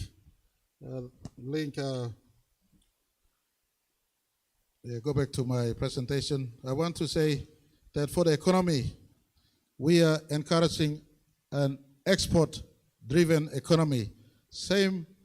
Almost same focus Somalia had in the 2 terms he was in office, an export focus. That's why we put more money in agricultural sector now. We put more money in the SME sector. The money we put in bank the last 3 years, BSP has landed already over 500 million kina as I speak. BSP has landed already over 500 million kina as I speak. NDB is slowly to pick up. Very soon we will launch a subsidiary of NDB Bank. It will be called National Banking Corporation, and it will be targeting to lend to pups and mums wherever you are. You got get on stop in this. You can easily locate him money, you make him coffee, oil palm, cacao, vanilla. And if you have a pets of forestry out there, why Basana man come na cut him you? Clan Blue can cut him you and make him money. Students, I want to encourage you to think business also as you sit here. You know, when I talk about 1 million jobs, I can give you my full assurance. If tomorrow, and by the way, we're progressing to complete on Wafi Golpu very soon. It's taken some time because I want to get back more for you and not for the company, so it's taken us some time. But very soon we'll conclude Wafi. We're bringing Pasca LNG across the board, and we're synchronizing PNG LNG to come at the back of Papua LNG. The graph that went back, part of the growth that Somalia has shown was really the benefit of PNG LNG that came in. So all these big projects will come. But guess what? Today, PNG LNG at the plant site here, when I was education minister, I was responsible for training of these young people, they're working. Today, big project for the economy, actual employment is only 800 people at the plant site. So even if we get 10 new mines tomorrow, the actual employment will be possibly 20,000. Now, ask me, the opposition asked me, and you will also ask me, Mr. Prime Minister, why do you say you will create 1 million jobs in the next 5 years based on MTDP4? And my own chief secretary and everyone challenged me. I said, my definition of job is not your definition of job. My definition of job is in the SME space, in the economic space, in people creating employment for themselves. That is where it is. And I want to ask Chancellor and Vice Chancellor, I think that instruction and Minister of Education knows. In 2020, I issued instruction to the Education Department. In lower education as well as higher education, teach business, knowing about business to our students. Because our students, unlike students in Australia, unlike students in USA, unlike students in China, our students come from families that own land in our country. You got ground of place stuff. You don't only have to be oil and gas landowner to claim that you are a landowner. You already have a piece of land somewhere back home. If we can work to empower you to know about business, and you go back home and mobilize your people, especially those who be from the Nambis where no got trouble fight. Or Line Blooming, Eastern Highlands, Chimbu, Western Highlands where people are seen out finish. Coffee, sleep, nothing stuff. Cacao, sleep, nothing stuff. I tell you one story in this segment. There's a young fellow called Kim Songa. Kim Songa. I told his story many times, and I'm willing to take him back here for a session. He left Woodall in 2020. Instead of, he got a job to be a Didiman officer in a provincial government someplace. But he decided in 2021 to go back to be in the coffee cooperative with his family up in the mountains of Tewai. 2021, you know how many money they made for the coffee cooperative? 800,000 kina money made from the coffee cooperative. 800,000 kina from coffee cooperatives. 400 kina spent on the cost of logistics, moving back and forth to Ley to sell. 400 kina were profit for the 20 families that were part of that coffee cooperative. One smart young person like you didn't wait around in Ley City to look for a job. Went back to his mountain and said, I am going to do something for my clan. Mobilized his clan and worked and made money for himself. Today, that cooperative is a major cooperative back home. Vice Chancellor and Chancellor, teach know about business. Even if they're doing physics class, they must know about business. Even if they're doing law class. Today I see so many lawyers, they don't run their law practice as business. They run around as if it's just another career. They must run it like business. And we take it for granted that our young people know about business. If you teach them about knowing about business, they will get out there equipped with additional knowledge and get engaged in many opportunities that are available in our country. I will come back one time here if you students do want me to come back. I'll bring you one guy from Pangaea. He told me how he started off in business in 1973. Today, if you go to Gero, just right here, it's got about almost 500 apartments on the other side of Rainbow. 1973, he was a small boy, maybe in his early teens. He said he was playing marble. And he got his marble and he started to pay for all his maids. They had coffee in their father's house and bring the coffee, and he started to get coffee. That's 1973. And then he went into coffee buying. 1985, he had a trade store in Pangaea. 2004, he bought his first shop. I'm just cutting the story. First shop in Waigani. He bought a Chinese for 480,000 kina, 2004. Today, he owns almost 1,000 property in our country. He bought out Alata International Hotel. He has a helicopter that he's now trying to fly himself from a grade 3, from absolute nothing. He worked the last 50 years to today being a multi-millionaire. This is what I'm talking about, job in our country. When Eki Lama grew his business, the economy was small. Today you're operating in a 100 times big economy than the 1975, 1980s economy. And I just want to ask, I'll come back to my slide here. Key strategies slide. This one, we focus on encouraging export growth. And I want you students who are here, if you have learned, and I come to also appeal to you, you can make more money from agricultural produce than getting out there in a first degree job salary in Port Moresby. Your salary in Port Moresby goes out to rental, goes out to buying food, goes out to everything else. I feel compelled to give you another story. There's one university student here who graduated about 10 years ago as a lawyer. Today he's still living in Morata, going back and from West Sepik, from Nuku. He still now works as a state lawyer. He goes back and forth on a taxi and, making his life in a city as a state lawyer. One of his grade 8 classmates left grade 8 in Nuku in the same year. Today he's a vanilla king in East and West Sepik. He sells vanilla. He's got a Land Cruiser, not VX, a 10-seater. His house back in Nuku's solar electrified, and he's living a pretty good life. Now you tell me, isn't that job? He's doing a job to earn money. My definition of job is not 8 to 4 or 6 job or 7 to 5 job, but my definition of employment is citizens having money in their own pocket, earning from means they could earn correctly in our country. So our focus in one area, my students and our faculty, encouraging export growth in our country. We want to also do import substitution. Now I want to stop on this one. The special economic zones we're having in our country. Minister Maru and DPM was sent to see a program they have in Indonesia. They've come back. One special economic zone that deals with nickel downstream processing created 80,000 jobs. And so I have directed Ramu MCC, the company that is doing nickel there, move into downstream today. And any companies in our country, whether forestry or agriculture, fisheries, we are now moving into the downstream space later to go into manufacturing in our country.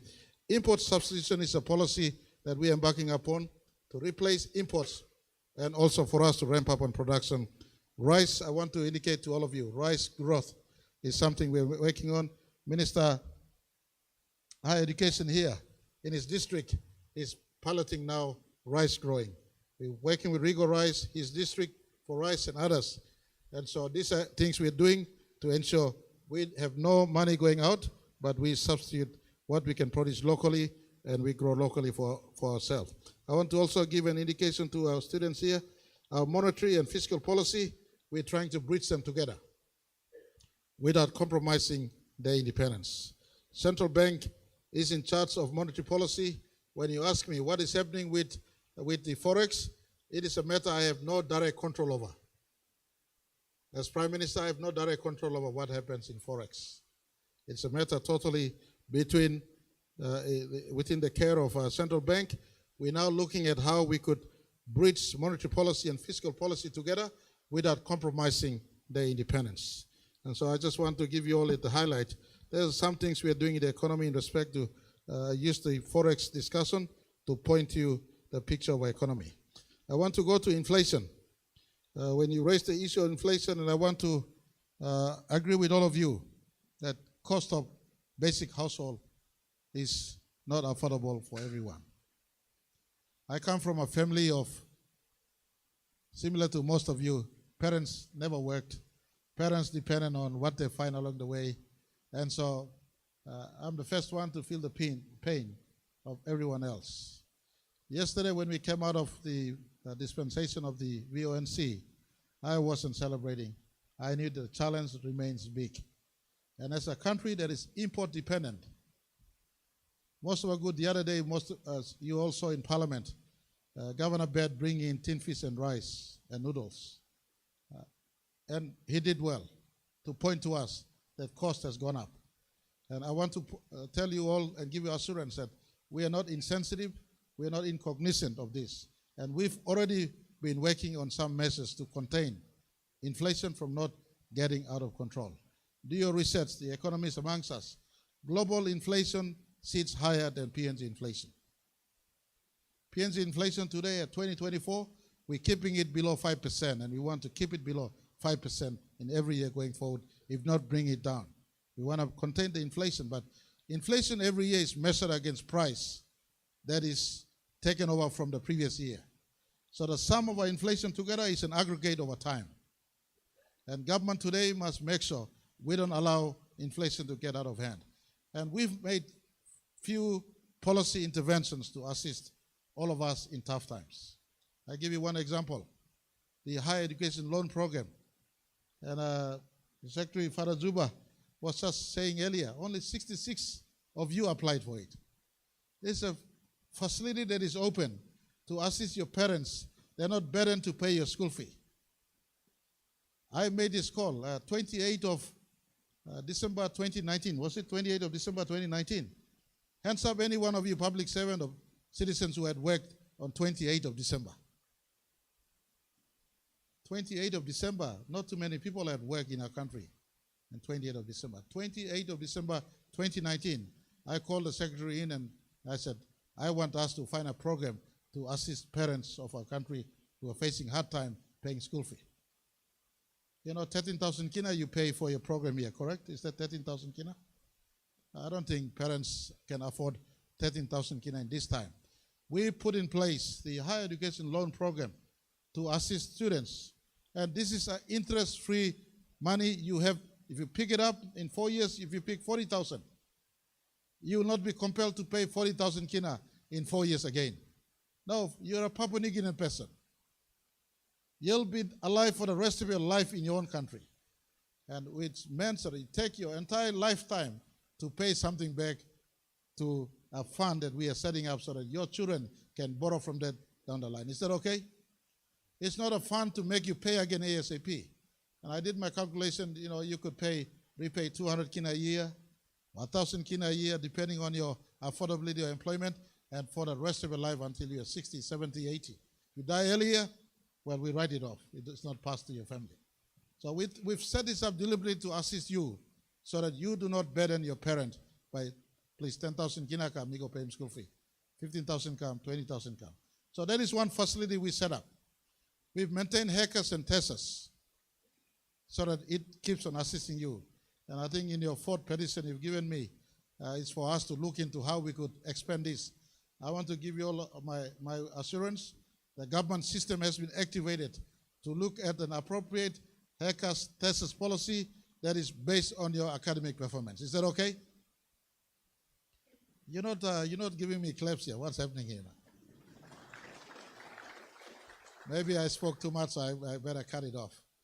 I repeat again, we're revisiting our hackers and testers policy so that based on your mark, and I will be asking our higher education department to liaise with all students, I beg your pardon, all universities in our country on what is the GPA mark will make that intervention.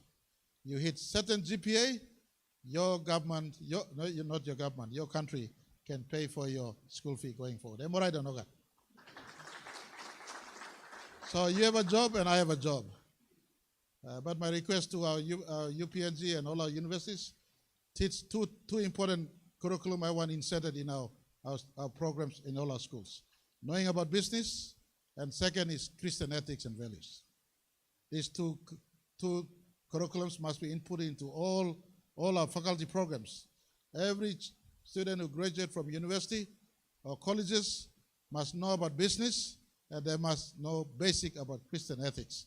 It's about treating others with respect, love, kindness, not skewed to Seventh-day because I'm Seventh-day, or not skewed to Catholic because you're Catholic, but just a basic principle of Christianity about love, sharing, forgiveness, kindness, that I want to be taught in all our schools, so that our kids come out with our degrees. If they don't find a job from their qualification, they can start business with positive mind from where they are. And that's something I want. So I think I'm jumping straight to the last petition you gave me on your school fee and hackers testers. I've told you now that please, it'll be your GPA based. GPA based. You want to play rugby? You know, when I was at uni here, I used to play rugby. I used to hide and go and play in PRL. Those days it's called PRL. I used to play for South, and later university we had a team called Post Puma. So playing there sometimes affect your mark. So if you want to play and play around and affect your mark, up to you. But I propose from off the cuff a GPA of 4, but I'll leave it with our technical people to go through, so that I want the best to be produced. If I am to pay your school fee, I want you to get the best mark. Is that okay? I'm all right, we can hold this. So school fee is one way we assist in inflation in tough times. And we remove project fee from your parents so that your younger siblings who are in school today, your parents don't pay project fee and they don't pay their school fees at elementary, primary, and high school. We did something for the first time not too many governments have done before, and that is removing a substantial personal income tax contributors. Those who earn up to 20,000 kina, they don't pay tax anymore. They don't pay tax anymore. They are spenders in the economy. I had to fight with my own treasury team. They said, we're losing revenue. And I asked them, how much revenue you are losing? And they said, oh, possibly 20 to 50 million kina. I said, our country we have to help our small people. We can lose that 20 to 50 million kina. Let's remove tax from our people. I told them, my people, I know them very well. That little 60, 70 kina they save every fortnight, they're not going to keep in the bank. They'll go back and they'll buy the rice and tin piece. Give it to them. Don't take it from them. And so we were able to remove tax from those who are earning under 20,000. The last time tax threshold was at 12,500. We now lifted all the way to 20,000. I want to announce today at this session.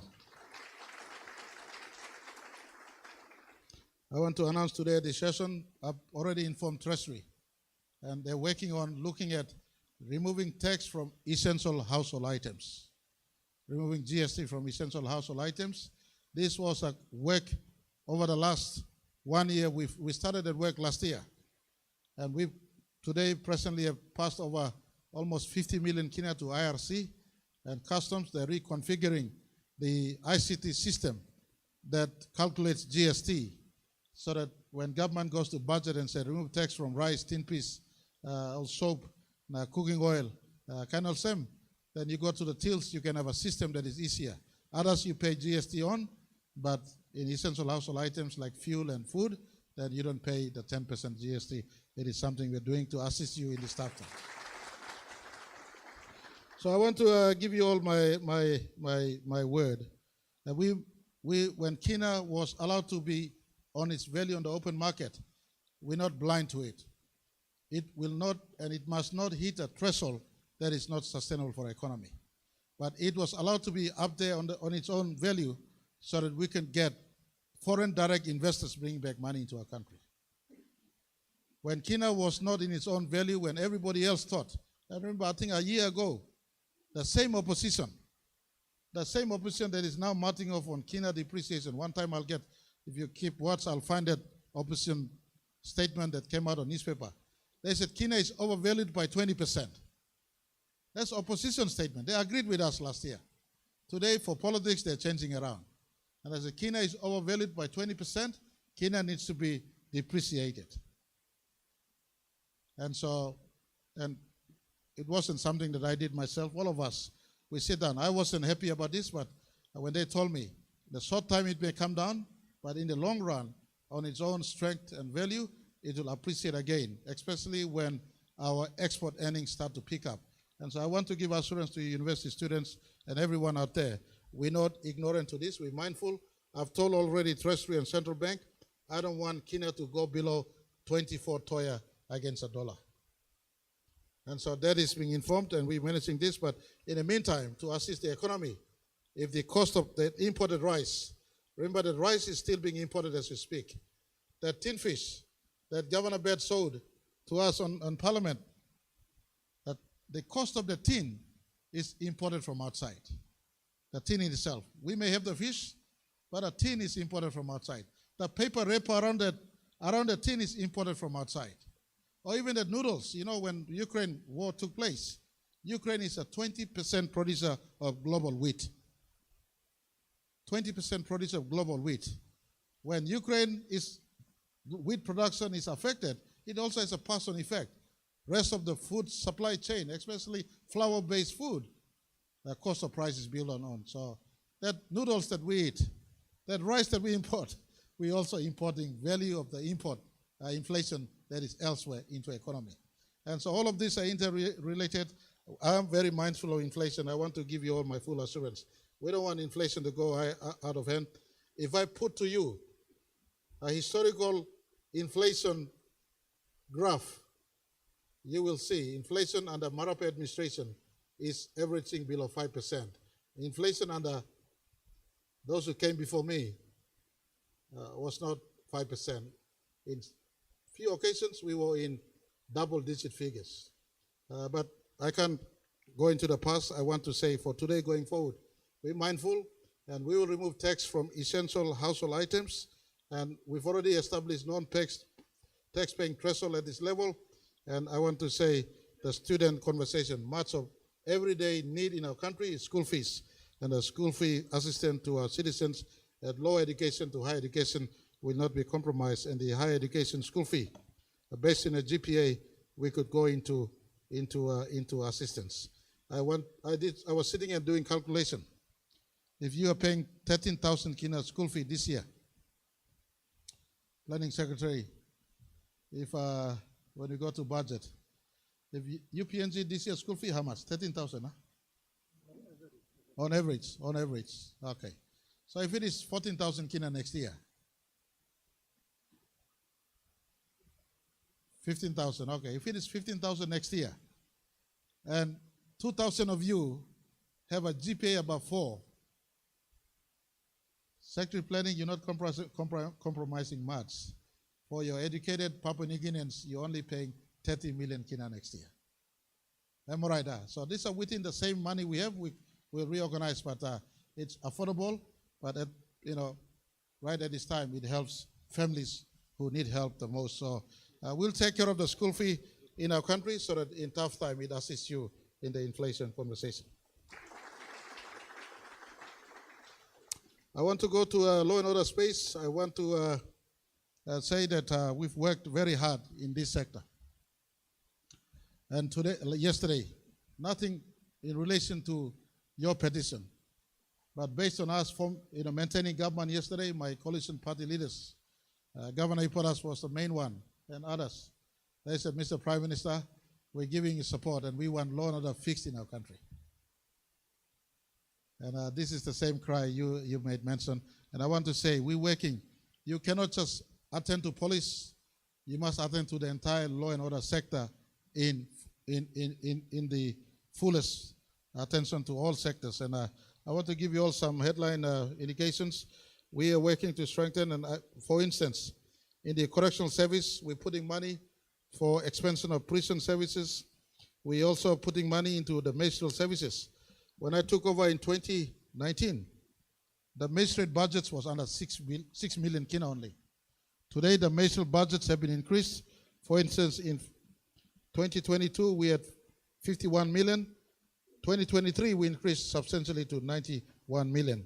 And this year's 36, I don't have.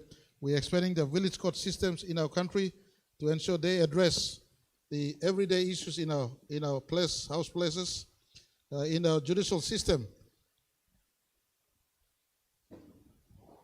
In our judicial system for a higher court in the judiciary, we're also increasing the budget by looking in 2023. For instance, we're like giving 232 million. This year, we're increasing to 310 million. We increased already the judges, and I want to say thank you to the HU sitting here. He did a big work in making sure we increased the judges from, before it was only under 40 judges carrying the workload. We've now increased the judges to 60, and we will be continuing increasing judges. And I want to inform all of you student body, we're bringing overseas judges also. First 10 overseas judges are on the way to come in to work in the judiciary. That is to ensure judiciaries get assisted.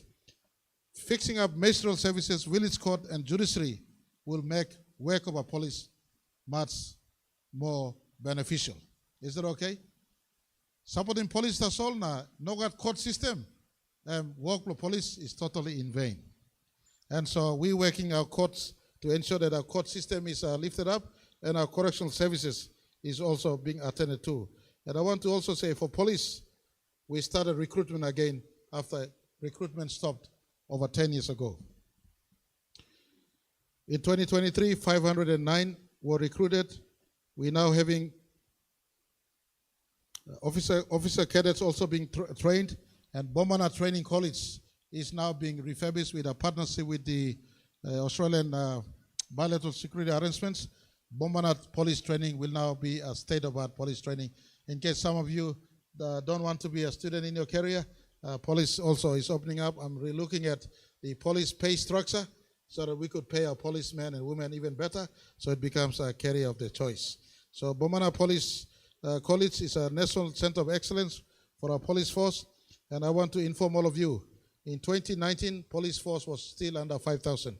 Today, we are building to bring our police force all the way up to 10,000 kina through 10,000 police force. Hopefully in 2030s, we should have a 10,000 police force that is working. I want to give you all my assurance that law and order remains a problem. It is our focus. Key factor includes rural urban migration.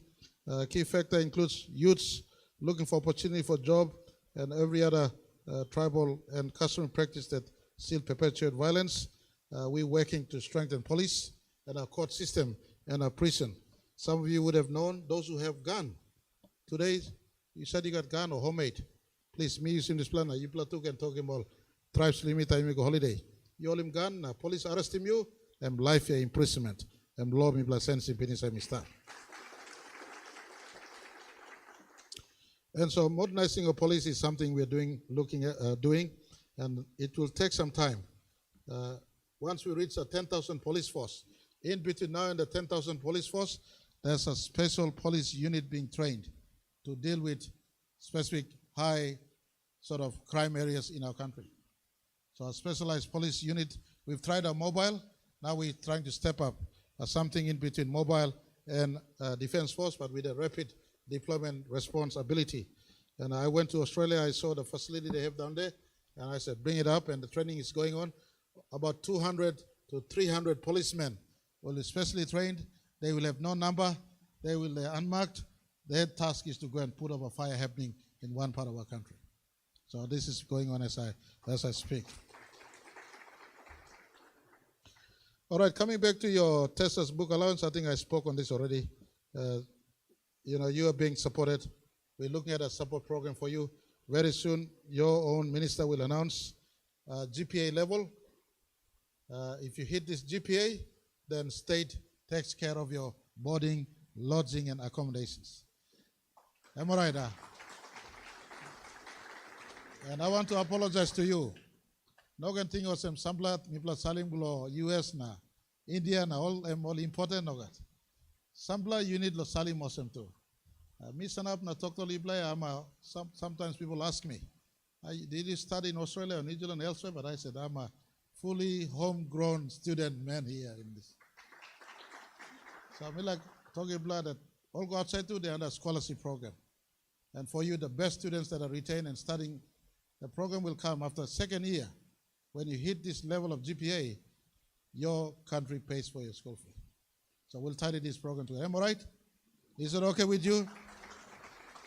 So your government is willing to pay for you. I'm just proposing a GPA of 4. They may tell me 4.5 or 5. Please be realistic. My students are not all here to get you a 5. Let's go at a level where it shows discipline, good work, good study, and we assist the parents and the student in such tough times going. You never know, one of you may be prime minister after me, and you can say, thanks to your GPA-based interventions, I did my degree, and I'm here working, and I'm now contributing back to the country. So I want to give you all assurance to all my children who are studying.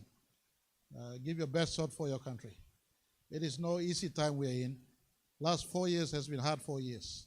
COVID-19, once in a 100-year event, reset the global economy. Thank goodness Papua New Guinea wasn't hit too hard. Many economies felt the pinch of the COVID-19. Then the Ukraine war and the Russia war and others, but we're coming through with it. Managing politics and trying to do work is not easy to anyway, but we are trying to keep our heads above water to ensure that our country still is on a positive growth trajectory. The best contribution you can do for your country right now, in the 49th anniversary of our independence, is respect to the rule of law in our country. And as I conclude, I know you love your country, you care for your future, and you petition me. Former prime ministers were too high not to come to university to receive petition.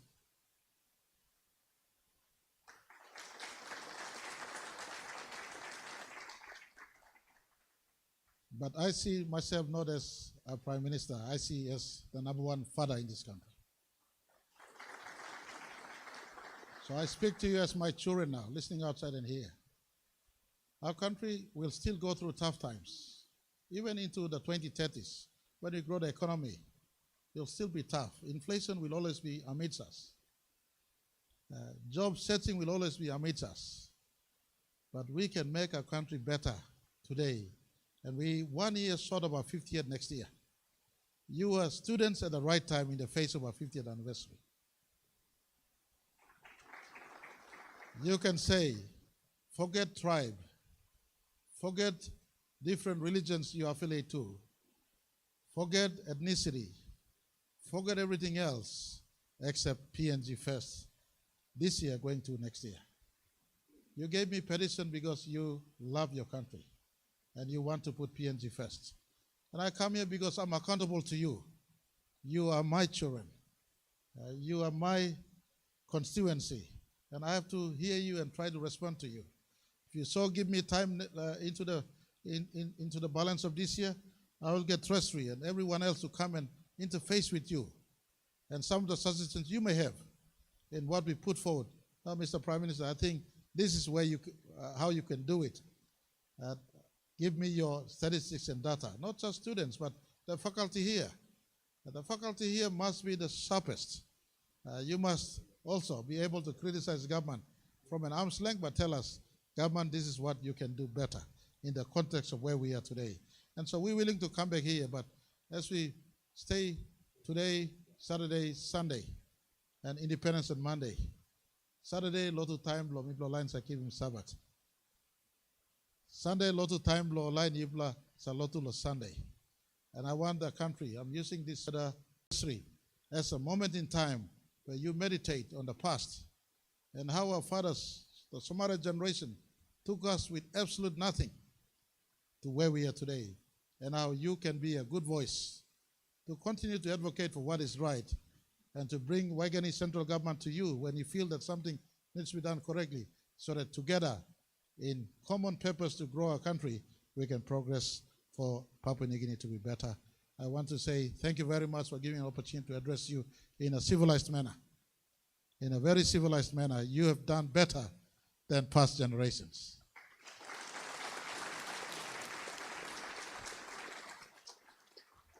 My generation, I don't know Mr. Igara's generation, but Mr. Ninigi's generation, I think he was a couple of years out of me.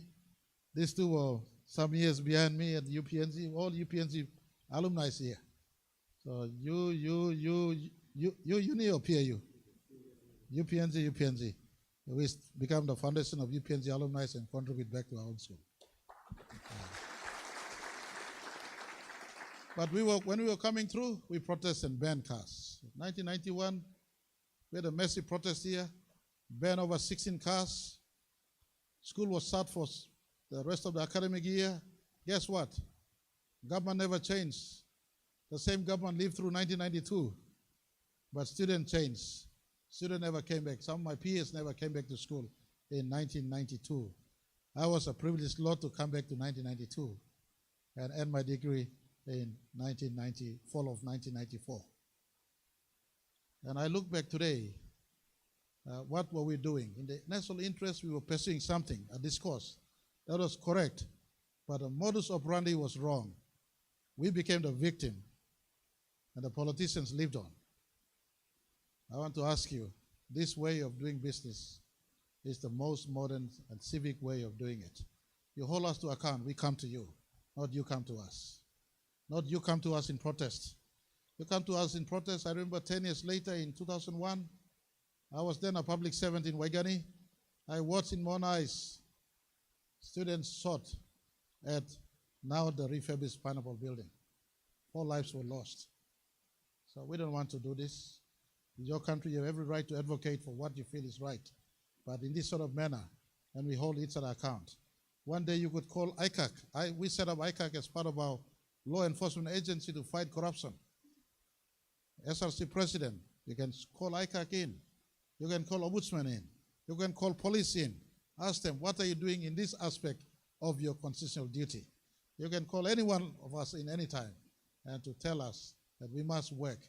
All our citizens and public servants' moral conscience must always be on the right space, and that is to progress Papua New Guinea. Happy 49th. I just want to say we at work doing our best for all of you. Thank you, Thomas.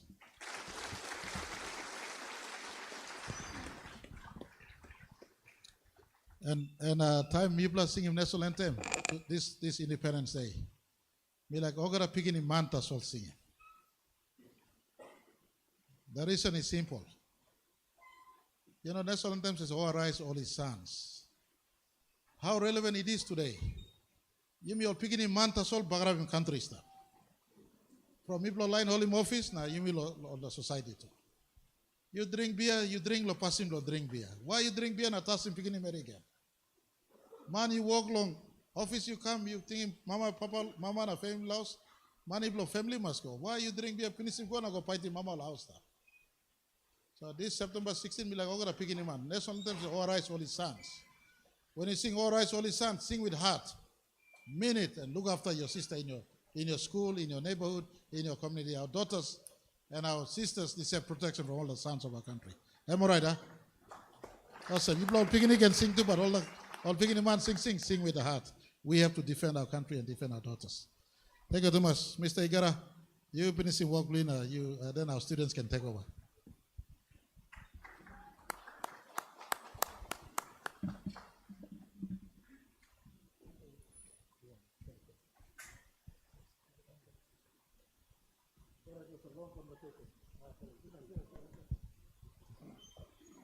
Thank you, Honorable Prime Minister Mr. James Marape, for this address.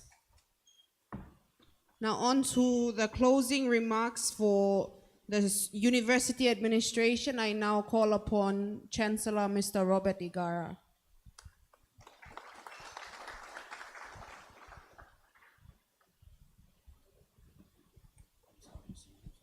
Thank you, May, for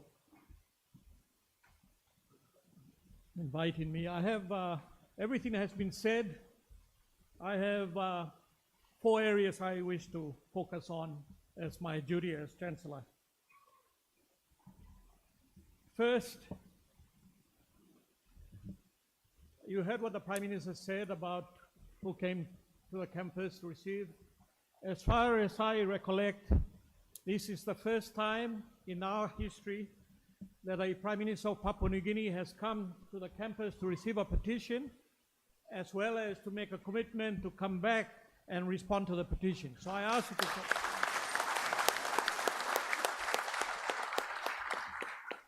And so I acknowledge and thank him and the ministers that have joined him and the department heads to respond to the petition. There's not much I can talk about the petition. Everything has been said and done. The second matter that I'd like to do is commend the President of the SRC, as well as the Vice President and the Executive Deans. I was Chief Secretary to Government when the demonstrations took place in 2000 against the World Bank reforms. The outcome of the demonstrations was the shooting for the first time of students on this campus. And so that should never happen again. And so I want to commend the President, the leadership of the university for having taken this initiative and to be able to bring together for the first time the Prime Minister to the campus to receive the petition, listen to the students, the cry for the nation, and for the Prime Minister to graciously be able to accept and come and present to us all. Thank you, President, Mr. Ruim, and the executive. My third duty is as Chancellor and Chairman of the University Council. We have heard everything about the country. In 2019, Prime Minister O'Neill called me when I was on the referendum on Bougainville to take on this role, and I didn't ask any question because when a Prime Minister called, you just say yes. So I called. He called and I said yes. And of course, I had the privilege of meeting the then Minister for Higher Education, Research, Science and Technology, Honorable Pilani Ningi. And because of them, I have the privilege to be Chancellor of this university. Unfortunately, the government appointed the Interim Council. Under the Higher Education Act, it intervened and terminated the permanent council and appointed an interim council. I was not part of that first group. I came in soon after, 2 months later. And the government exercised the power under the Higher Education Act. Why? Because in their assessment, the university has lost its way and it was in a very, very difficult state. Some would say the university was in intensive care and had to be brought out, not just to survive, but to go into a better place. So that was the mandate of the interim council. Prime Minister, unfortunately, we've had, the 5 years I've been here, we've had 5 ministers.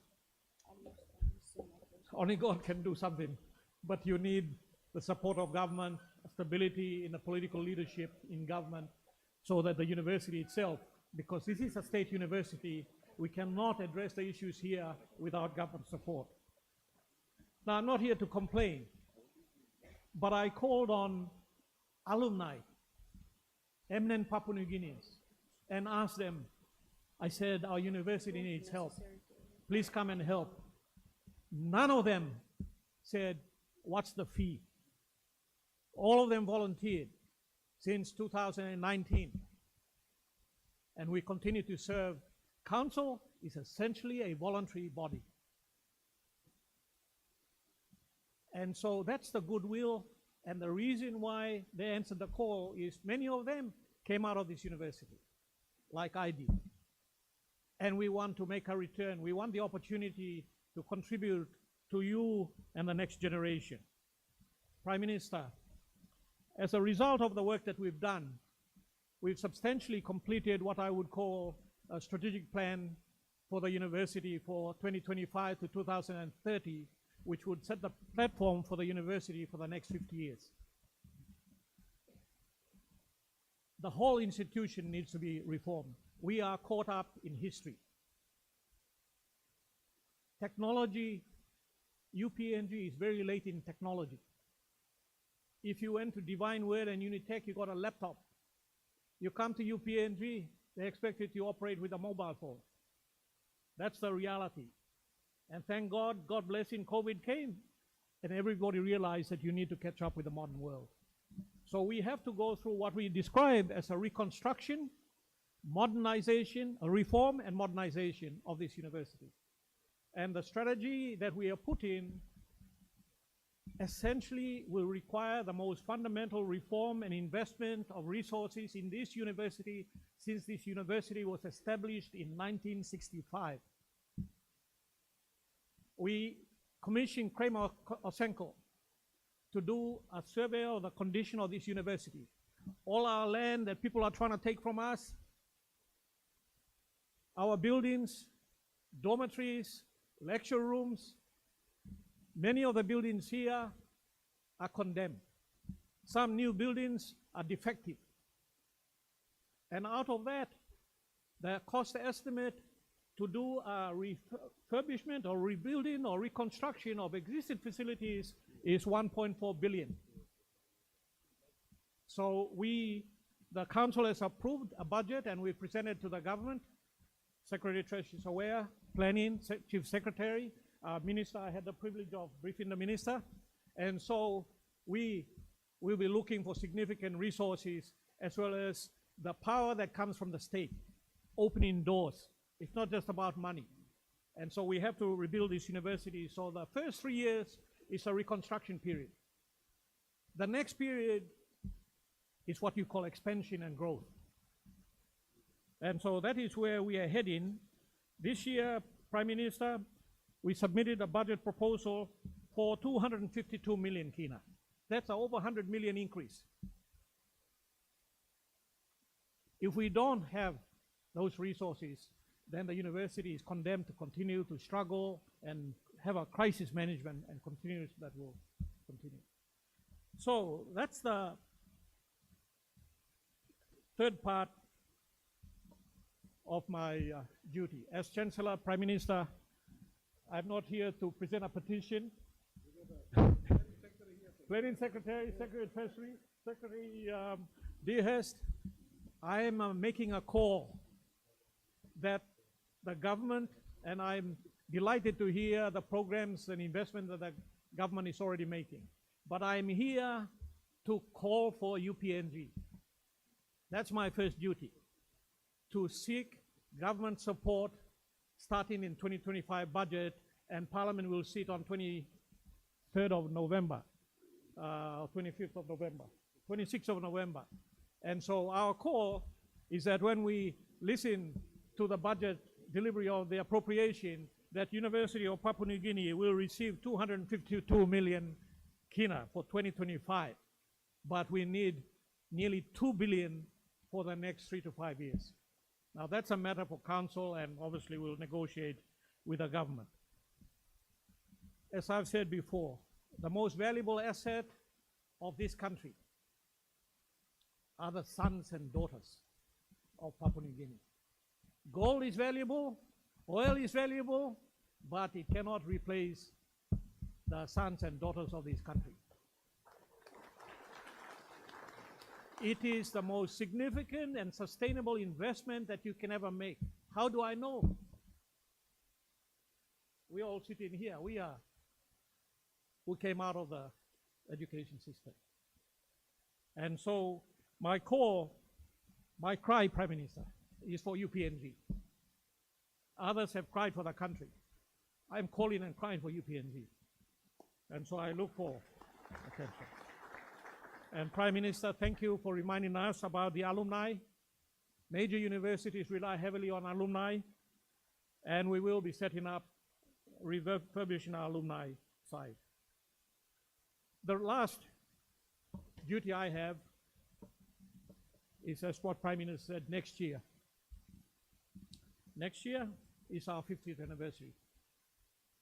Prime Minister, we'll come to next year.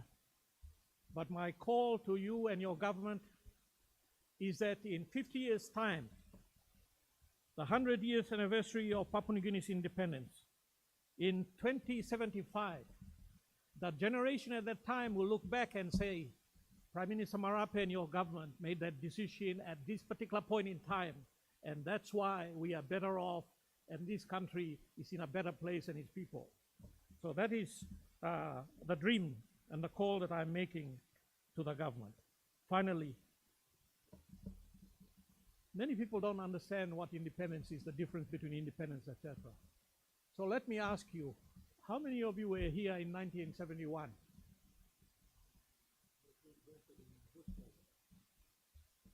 How many of you, everybody who's a Papua New Guinean, raise your hand. If you're a Papua New Guinean, raise your hand. Some people don't know whether they're Papua New Guinean or not, they have their hands down. Maybe they are natives. Any natives here? Why you say you're native? Because those of us who were born and who were at that university before 1975 were described as natives. Before 1975, I was a native when I set the foot on this campus. You don't know what discrimination means. You don't know the freedom that you have. In 1975, many of us became Papua New Guineans. So when you're talking about independence, that's what you're talking about. In our own country, someone else ran this place. So as we go into the 49th and next year, as Prime Minister called, let's use next year, Monday, as a time to renew and build our spirit to do what? Just as the sons of Israel were taken out of slavery, out of Egypt, they wandered for 40 years in the desert. And when they went, all they had to do is sit down, wait for manna to fall heaven. God provided everything.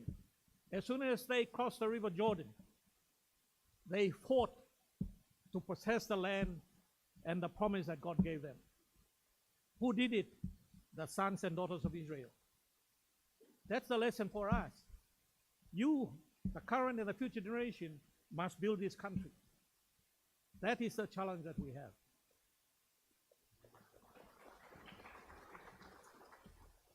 Nothing else to say. Everything has been said and done on behalf of the university community.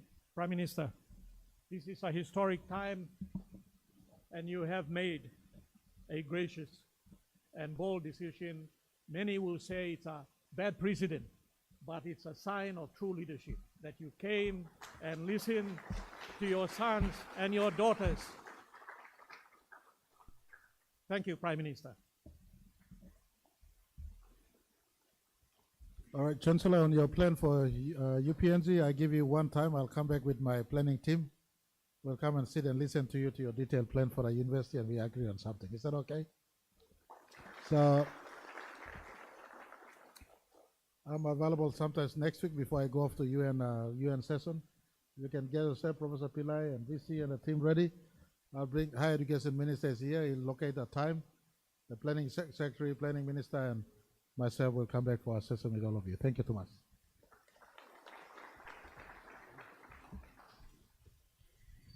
Thank you for that. On behalf of the Student Representative Council of the University of Papua New Guinea, we'd like to thank the university in assisting to facilitate this session. We'd also like to thank the government of the day in having such a heartwarming commitment to having an audience with us to give us an insight to where exactly our country stands. We'd also like to thank the government for their commitment towards the university and to us, the future of Papua New Guinea, our students, the thinkers of the future, where our scholars are now promised something, and aren't we all privileged? So thank you so much for that. In closing, we acknowledge once again our Prime Minister, Mr. James Marape,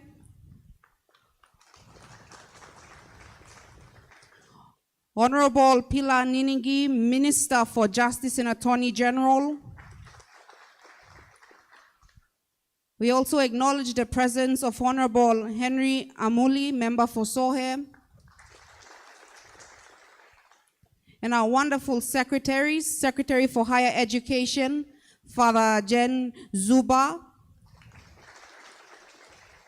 Secretary for Treasury, Andrew Oeka,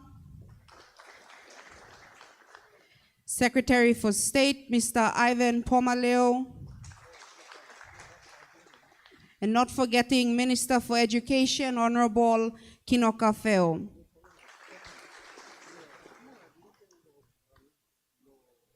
And also the Secretary for National Planning, Mr. Connie Samuel. Under whose discretion, UPNG has been honored with a generous donation towards our independence celebration. So UPNG, let's give another round of applause to the government of the day.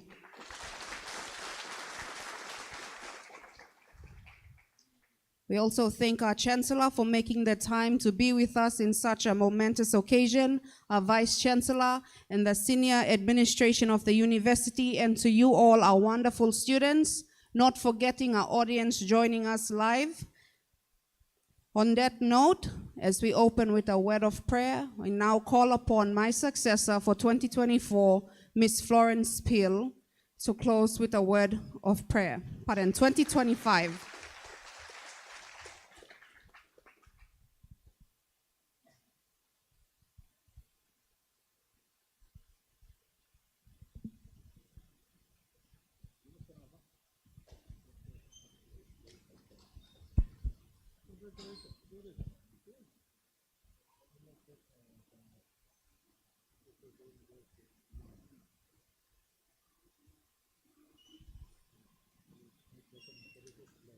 Let's all stand for prayer.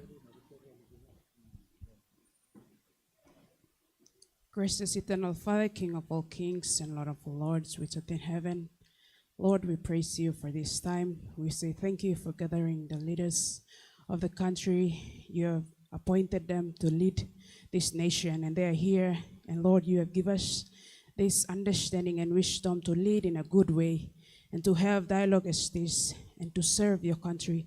Lord, we praise you at this time. And we say thank you for everyone who are here. Lord, please, Lord, continue to ponder your wisdom upon them, and you lead every one of us. Together, we may serve this country and to honor you as well. Thank you, Lord, for being with us. We ask all this in Jesus' most holy name. Amen.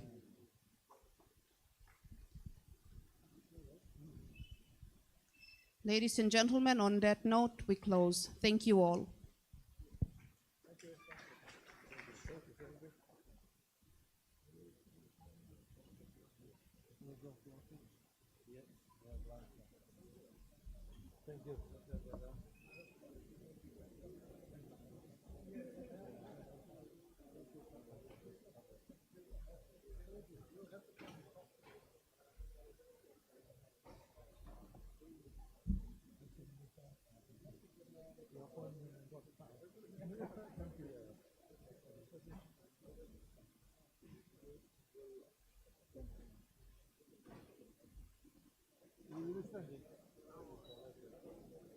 Here this.